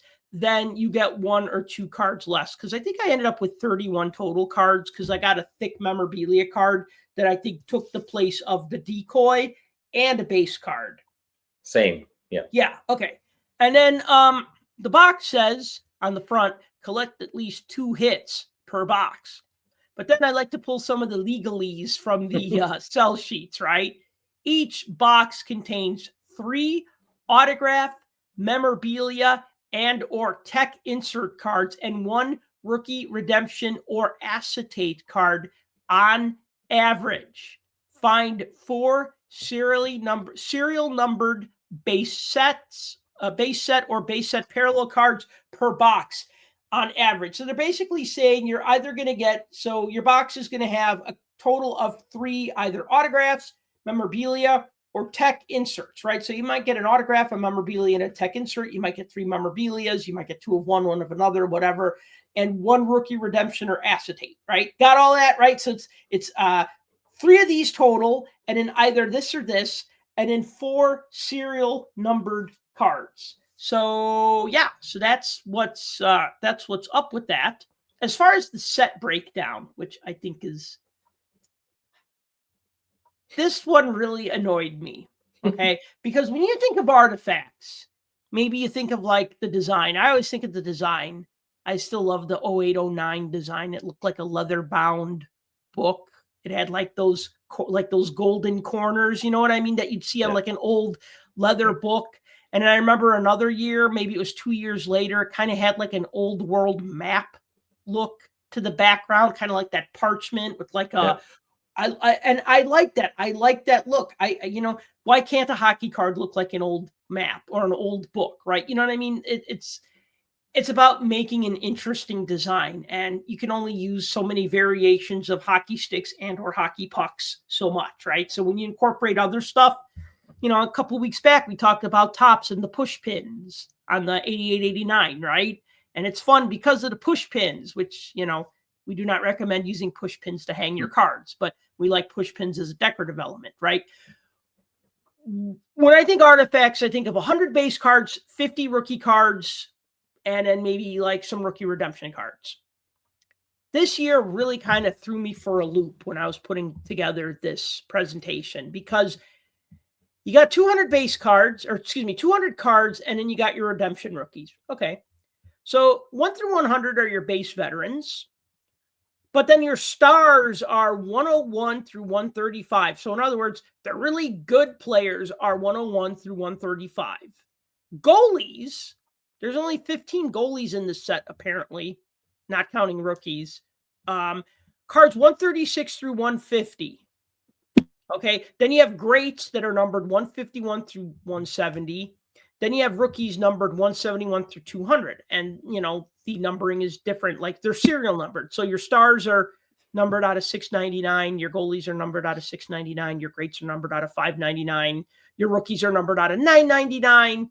So hard to put together? Yes. Impossible? No, nothing's impossible. But what they did is they took the 7 best players and they made them super short prints, and then they swapped them in with other players. So I'll give like a, for instance, I'll just tell you. So Austin Matthews, Sidney Crosby, Leon Draisaitl, Connor McDavid, Jack Hughes, Alex Ovechkin, and Kirill Kaprizov are all super short printed cards that are numbered out of their jersey numbers. So there are only 97 Connor McDavids. There are only 8 Alex Ovechkins. 8. Okay. So you look at card number 103, you will probably get William Nylander, card number 103, which is numbered out of 699.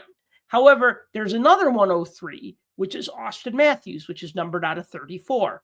107 could be Sidney Crosby, but you'll probably get Chris Letang.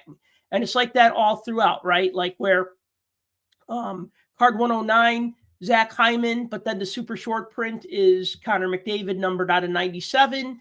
And you get the idea, right? Like you might say, oh, I want to get this Ovechkin, but you know what? John Carlson is number 116, but then Ovechkin is also number 116, numbered out of 8. So that really irritates me because it's like, not only is this set kind of freakishly hard to put together, but then you basically took the very best players and made them impossible to get.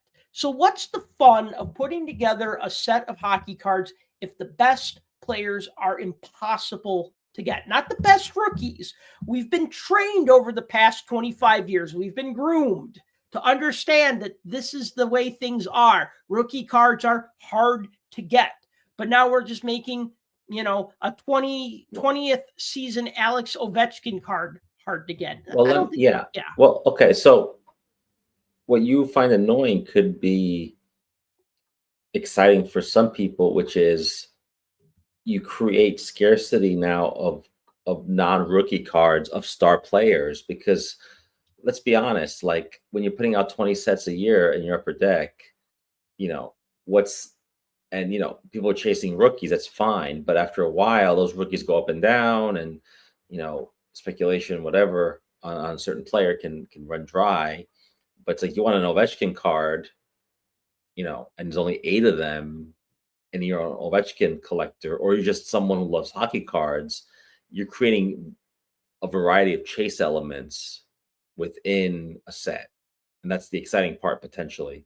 The other part is, if we hadn't gotten the memo yet, this is Upper Deck's way of saying nobody collects sets. Or if you do, don't, because we're creating a set now that is impossible. So if you think about it, to get this whole set would be almost like the hardest set to put together in hockey history, because it's not going to be easy, obviously. And also it creates something interesting, which is it's numbered to their jersey, which is fine. Let's say the set was 25 years ago and Gretzky was in the set. There's going to be 99 Gretzky cards because of his number. But Gretzky's better than half the other players who maybe are wearing number 9 or something, Mm-hmm. So it in Ovechkin's case, no, but McDavid may be considered a better player than Ovechkin to many, and there's more of his cards. So it's kind of a gimmick, but it also doesn't line up with the demand potentially. So that's another thing that's a little off. But I think if Tim was here, he would say the same thing. Set collectors are a dying breed, and Upper Deck is discouraging that, at least not in flagship necessarily, but they're definitely discouraging it with these other, I wouldn't call this a premium set, but it's kind of mid premium, I would call, it's got some elements of premium. It's not, the price point's still pretty good, I will say. That's why I bought a box. I broke my own rule and bought a box. I only buy flagship generally, but I saw people breaking this online, and there's some interesting comments about it. Some people loved it, some people hated it. And I thought, you know what? Let me just buy this and open it. I have no intention of completing a set. Not that anybody it's not humanly possible, it seems, or it would cost a fortune. But I just was like, let me open it. Let me just see what this is about. And I knew you were going to bring this up at a future podcast. So I'm like, I'll come prepared. And so I love this and hate this, like you said. It's interesting. I see what they're going for, something different. It's not for me, obviously. I'm not going to complete a set here. But I can see how some people might get excited about this, especially breakers, which is what this is all, the hobby is geared towards. People who are breaking, because now if you get the Capitals in a break, it's like, okay, well, if I get Ovechkin, there's only 8 of them, or the Oilers. It's not just like another base card that nobody wants. Right. I mean, I get that breakers are pretty much driving a lot of the breakdowns of these sets now. And you have to have all these extra parallels and all these extra so-called hits, usually just parallels or inserts. And the rookies aren't enough. Rookies aren't enough because it could be a weak rookie class too. So it doesn't, because with the rookies, there's usually 1 or 2 that everybody wants, and then like 48 that they don't want. Right. So it's just like, well, you drew the Nashville Predators. Yay. Right. What rookie are you going to get? Right. So it's a little depressing. It makes the break not so much fun anymore. Right. So I get it. Like, so then you pull like a team like the Devils and you go, well, okay, maybe they don't have any good rookies, but hey, there's this Jack Hughes that's numbered out of 86. That's something, right? Right. And I get it. You know what? Usually the 2 sets that I focus on, or the 3 sets probably that I build every year, try to build every year, is Upper Deck Flagship, OPC, and Upper Deck AHL. I like minor league cards, so to me, AHL is a good set. But the point is like I make an effort to complete those sets. Sets like this, if I find a base set for like $10, I'll buy it.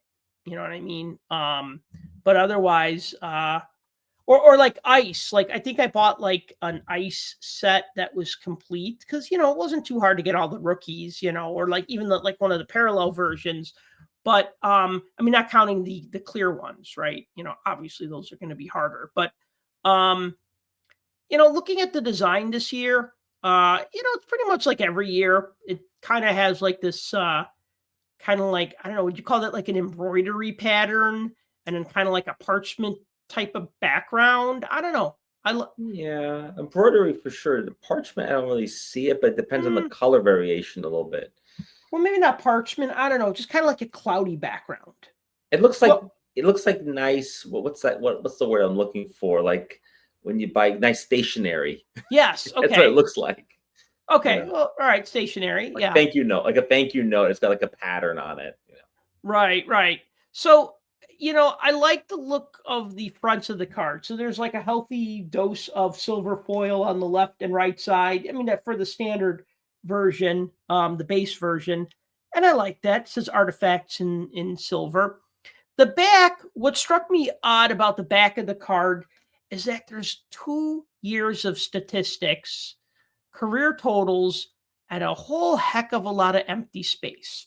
Now, I understand that you don't have to cram every inch with stuff, right? Like not every, like I tell this to my design students, you don't have to fill every single inch of the screen or inch of the flyer or inch of the poster with content. Sometimes when you have less content, it stands out more. They say less is more, right?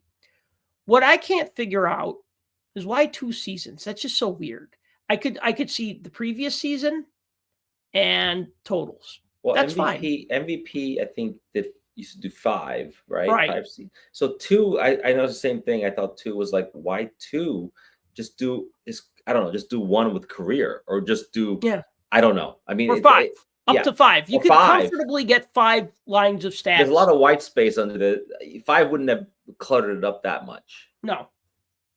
Well, and also another sign that they know people don't look at the backs for stats. We know that. I mean, people are Googling those things, or going to ESPN.com or NHL.com. They've been doing that for, probably 2 decades now. Mm-hmm. So they know the back has kind of become a throwaway thing. So they don't want to leave a blank, obviously, but so they just gave them, because I would have to think that putting stats on the back of cards takes some kind of work, that they thought, okay, we can sort of cut a corner here. No one's going to really care. I mean, you're talking about a design element more than like not actually looking up how many goals Ovechkin scored in 21-22 on the back of a card. I mean, right. You're just gonna Google that, right? So.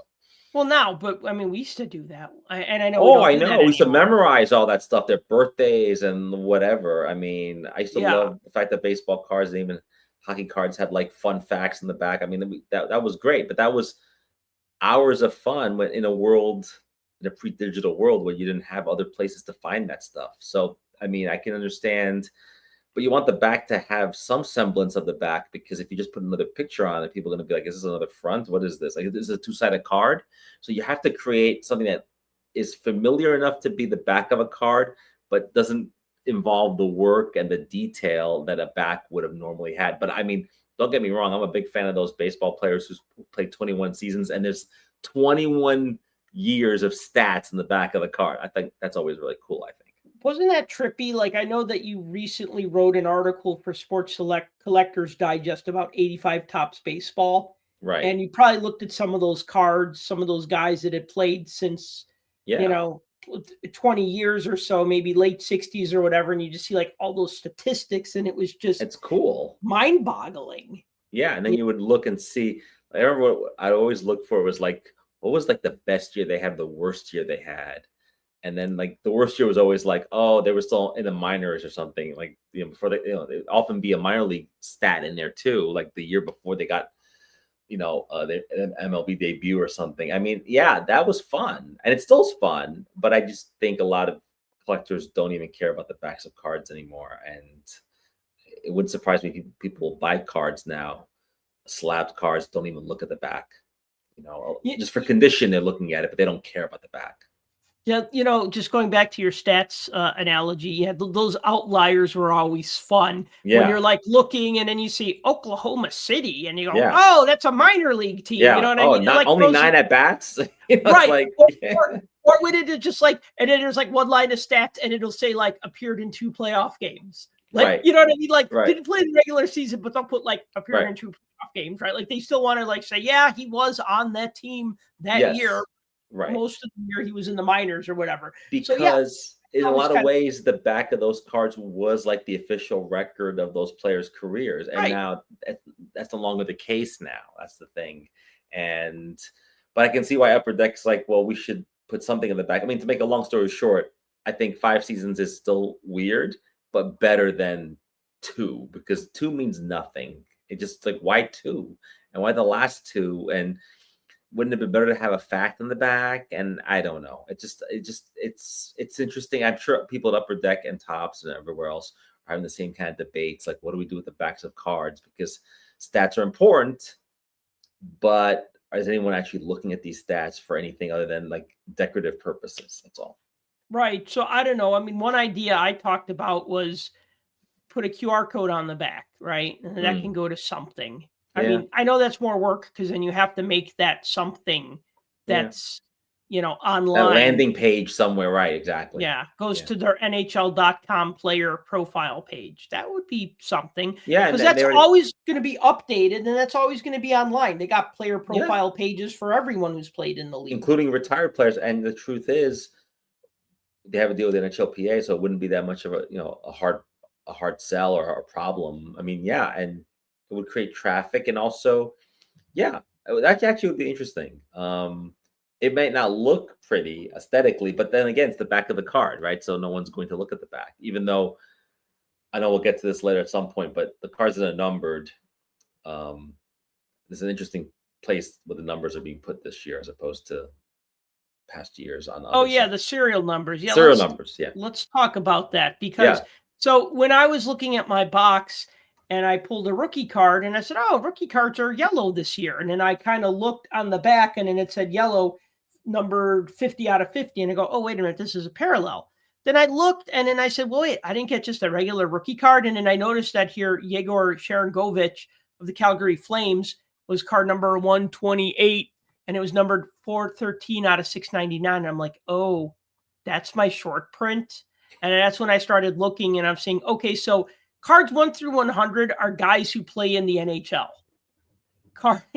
That's it, right? Like cards 1 through 100. I mean, just looking, you got Rasmus Dahlin, Carter Verhaeghe, Jake Sanderson, Jake DeBrusk, Zach Werenski, Steve Stamkos, Jake Neighbors, Mikko Rantanen. I'm just reading off the first 10. Arbor Jekai, Chandler Stevenson. Okay, you go, yeah, those are all solid NHL players, but they're not the kind of, unless you're like a fan of that team, you don't go like, oh my God, I got Chandler Stevenson, unless you're like a Kraken fan or a Chandler Stevenson player collector. And if you are, more power to you. But then it's like that 101 through like whatever, 150 is where we're getting to like the players that you go, oh yeah, Alexander Barkov or Nikita Kucherov, right? Or some of the bigger name players, Brady Tkachuk and Connor Bedard, and right. And you're looking and you go, wait, shouldn't those guys be 1 through 100? So when I noticed that my short print was Yegor Sharangovich, I'm like, wow, that sucks. Like, that's my short print. Like, it's not a rookie card and it's not a superstar. It's just a solid player. I mean, looking at some of these guys that are numbered out of 699, like Matthew Barzal and Morgan Riley and Elias Pettersson and okay, Artemi Panarin, Nathan McKinnon, Jack Eichel. Yeah, all right, there's some good ones there. And then the goalies, but Yeah, I mean, No, they created a tier system I almost. hate that. I hate Yeah. that for these types of sets. I don't mind the rookies being tiered because that's par for the course now. But the base card, like the veterans being tiered, I don't like that. Right. Look, I found it interesting, and I think it's like we said earlier, it's a total move for the breakers. I'm afraid this is going to become a template for the future sets and for the season. Now, I don't think flagship will do this, obviously, but I think every other set they're going to do is going to do that, other than maybe flagship, OPG, and MVP. But everything else could have this element. The thing I didn't like was I opened them, and yeah, there were different colors. I was confused over the variations, and then I realized, oh, these are numbered because of the color, but the numbers are not on the front. It's on the back. And I thought, oh, so now I flipped all the cards that I got the other way around, and I Yep. basically started to put them in different stacks based on the backs, because the ones that were numbered, I could have easily have missed. And I don't like that idea that I'm going to get a numbered card, even though we know that hockey collectors don't care about a numbered card generally, even if it's like a top rated rookie. But anyways, but I thought, oh, this could end up in some commons pile by mistake. And I wouldn't surprise me if in 5 years from now, you're going to go through some dollar box and find numbered cards of some decent players, because I think in the shuffling of these cards and the organizing these cards, it's not going to dawn on everyone that these are numbered and these are rarer than your regular base ones, which I don't like. I don't like it. Any cards that create confusion or are not clear at first glance, I think is always a little bit. And also seeing the number on the front is always nice. I think it's like, oh, this is 1 out of 10. It's right there in the corner, that kind of thing.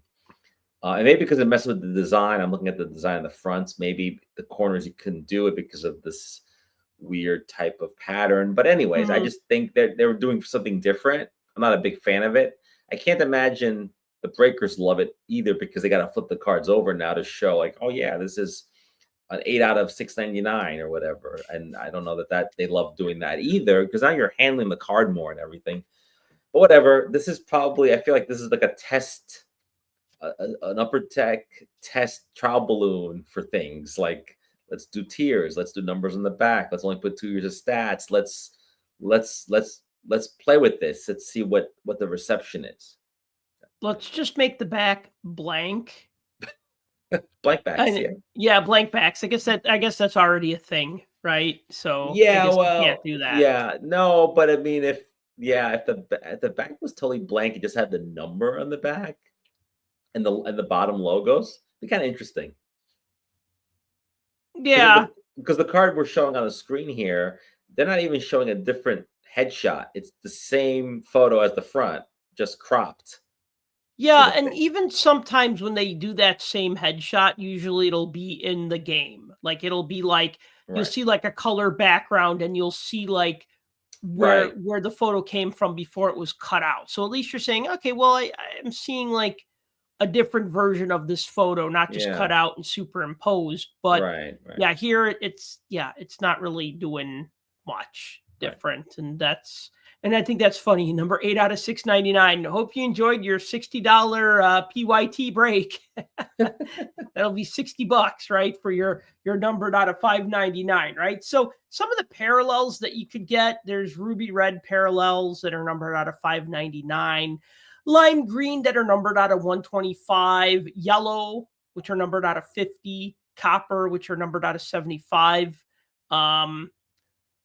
Other parallels include platinum sparkle, which are numbered out of 99, pink out of 35, purple out of 25, rose gold out of 15, emeralds glow out of 10, black out of 5, masterful artifacts out of 1.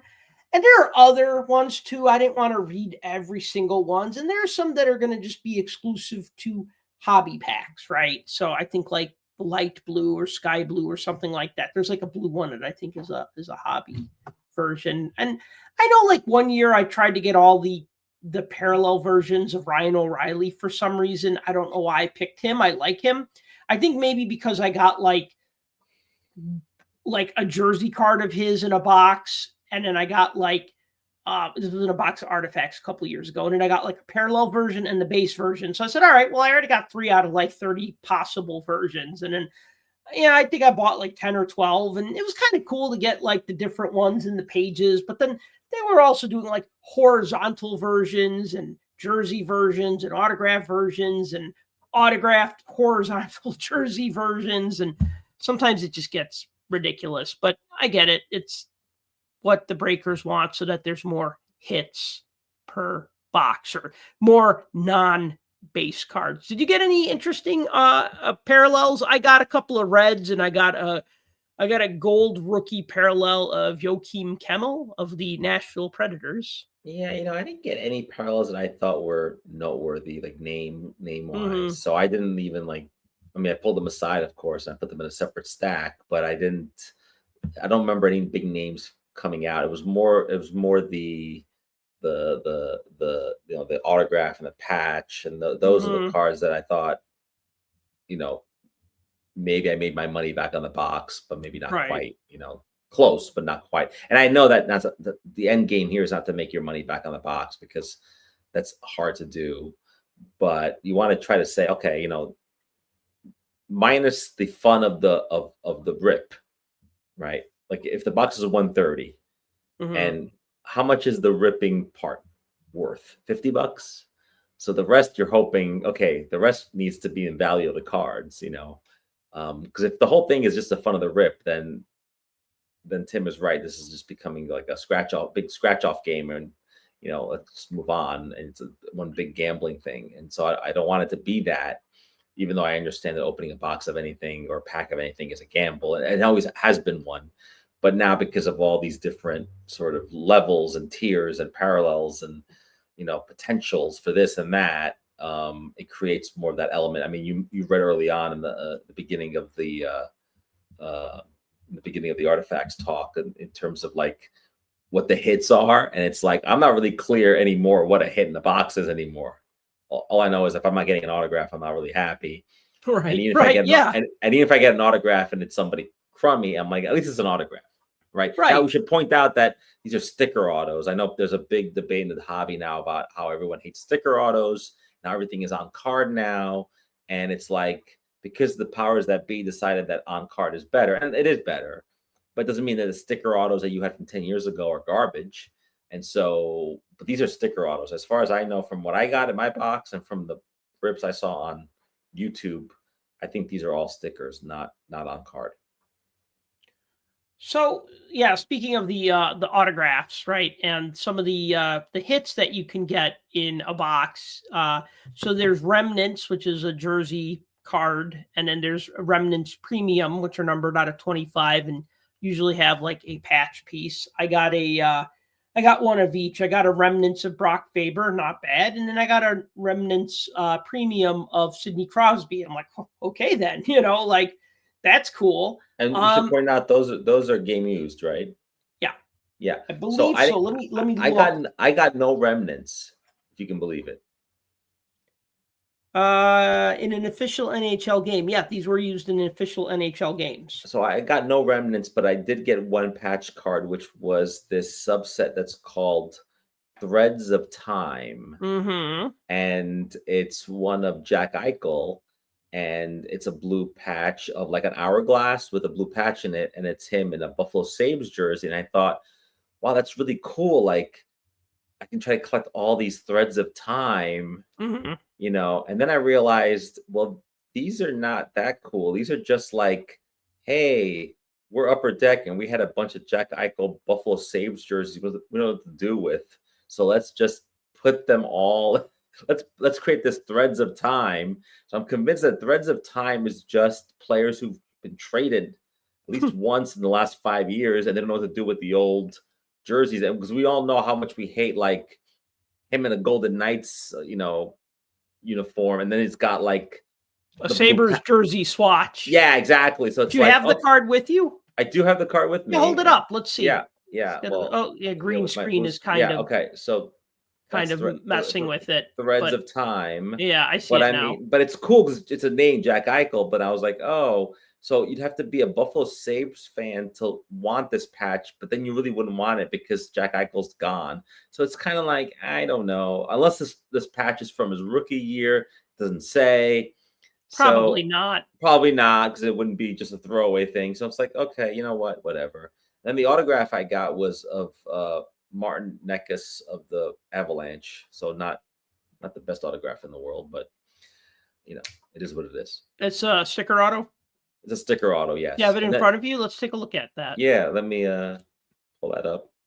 Yeah, because oh yeah, see those look nice. That's a nice design. That's a nice card. I like the way it looks. Even with the sticker auto, I think is nice. I think if it's worked well into the design, that's okay. I think the acetate type cards are not sticker autos. I think they're on card. I could be wrong about that, but just what I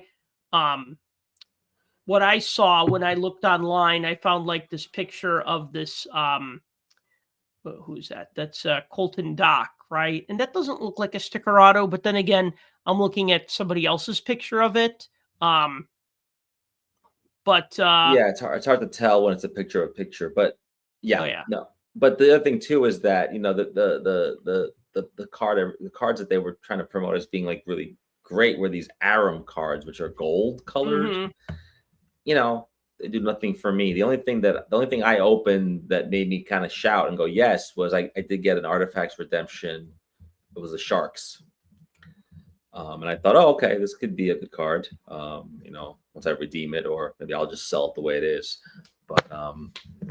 But that was it in terms of, you know, those were the hits, if you want to call it that. So yeah, I mean, I got an Orem card and I got a Rookie Redemption, and I don't know who it's supposed to be. Yeah, same. So, yeah. There's no way to know. Right.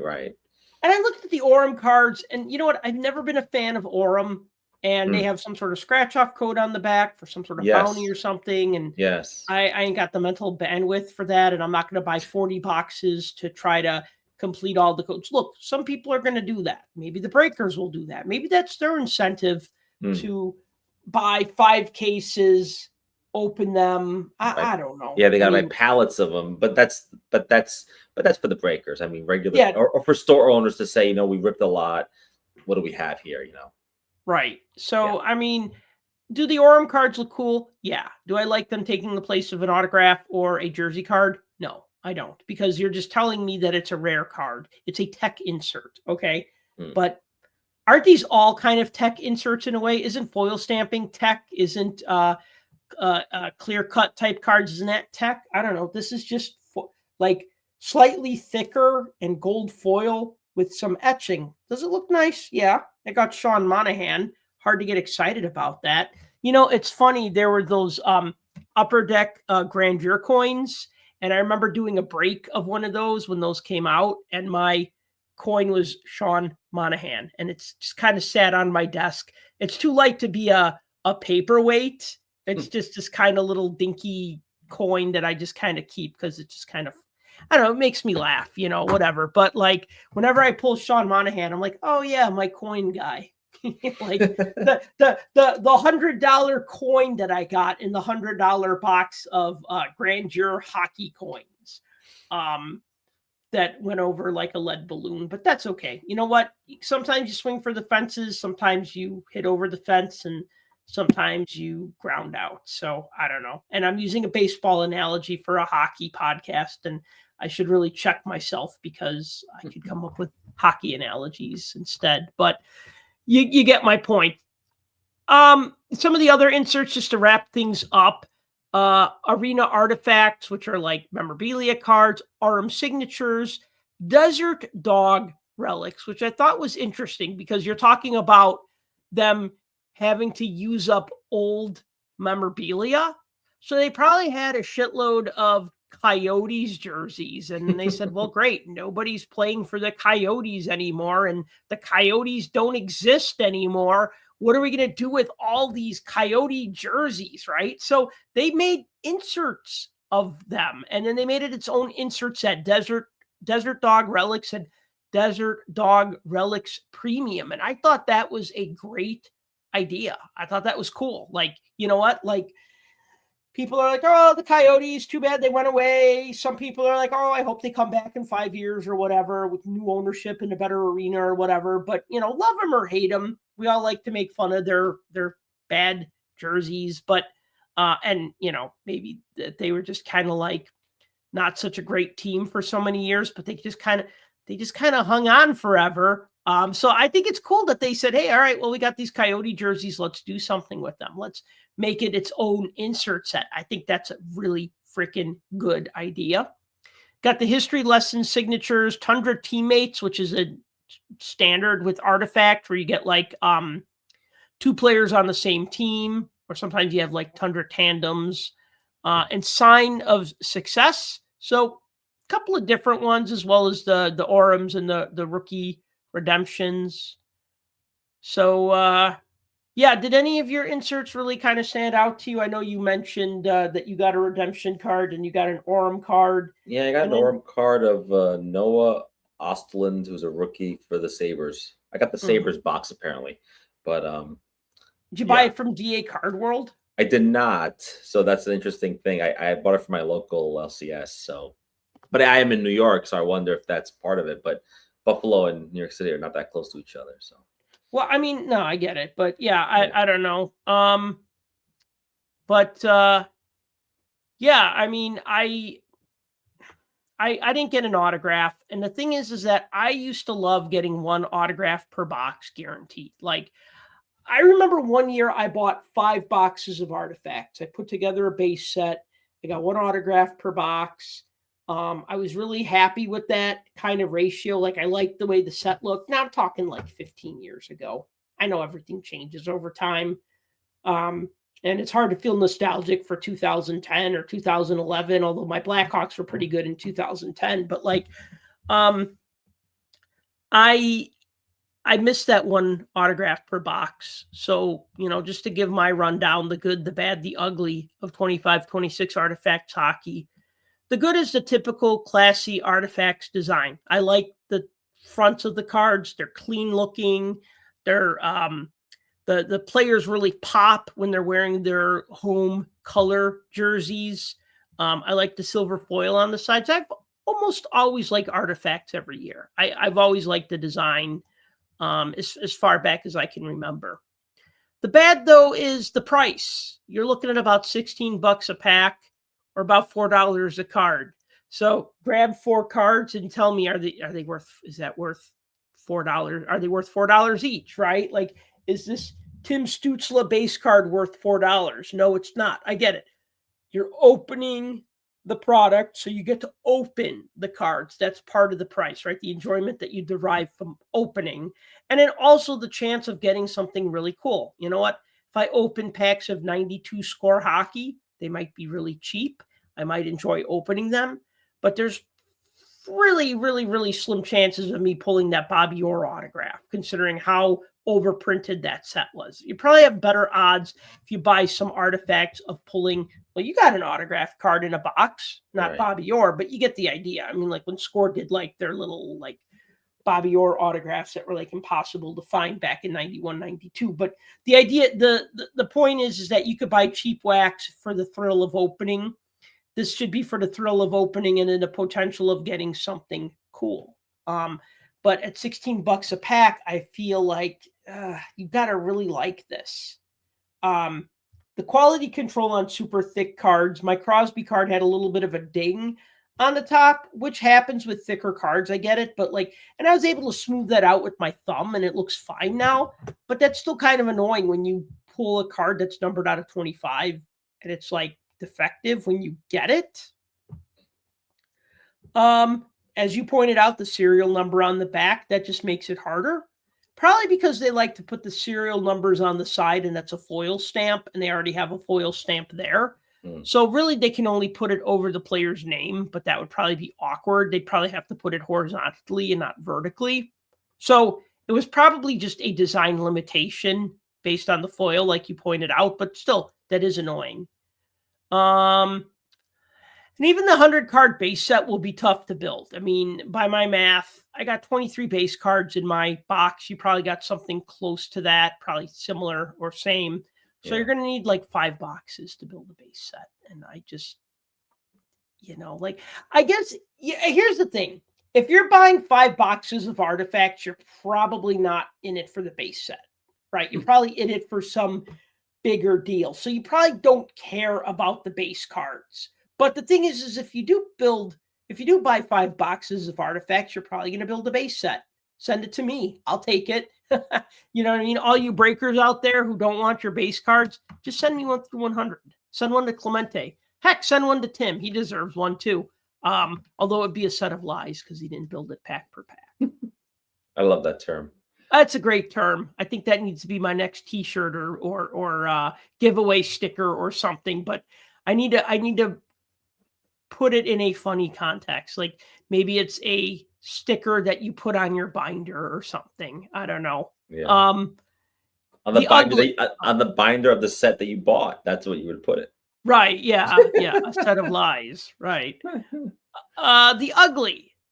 The best players are short prints, but the very best players are super short prints. So my Connor Bedard is going to be numbered out of 699, and my Connor McDavid's going to be numbered out of 97.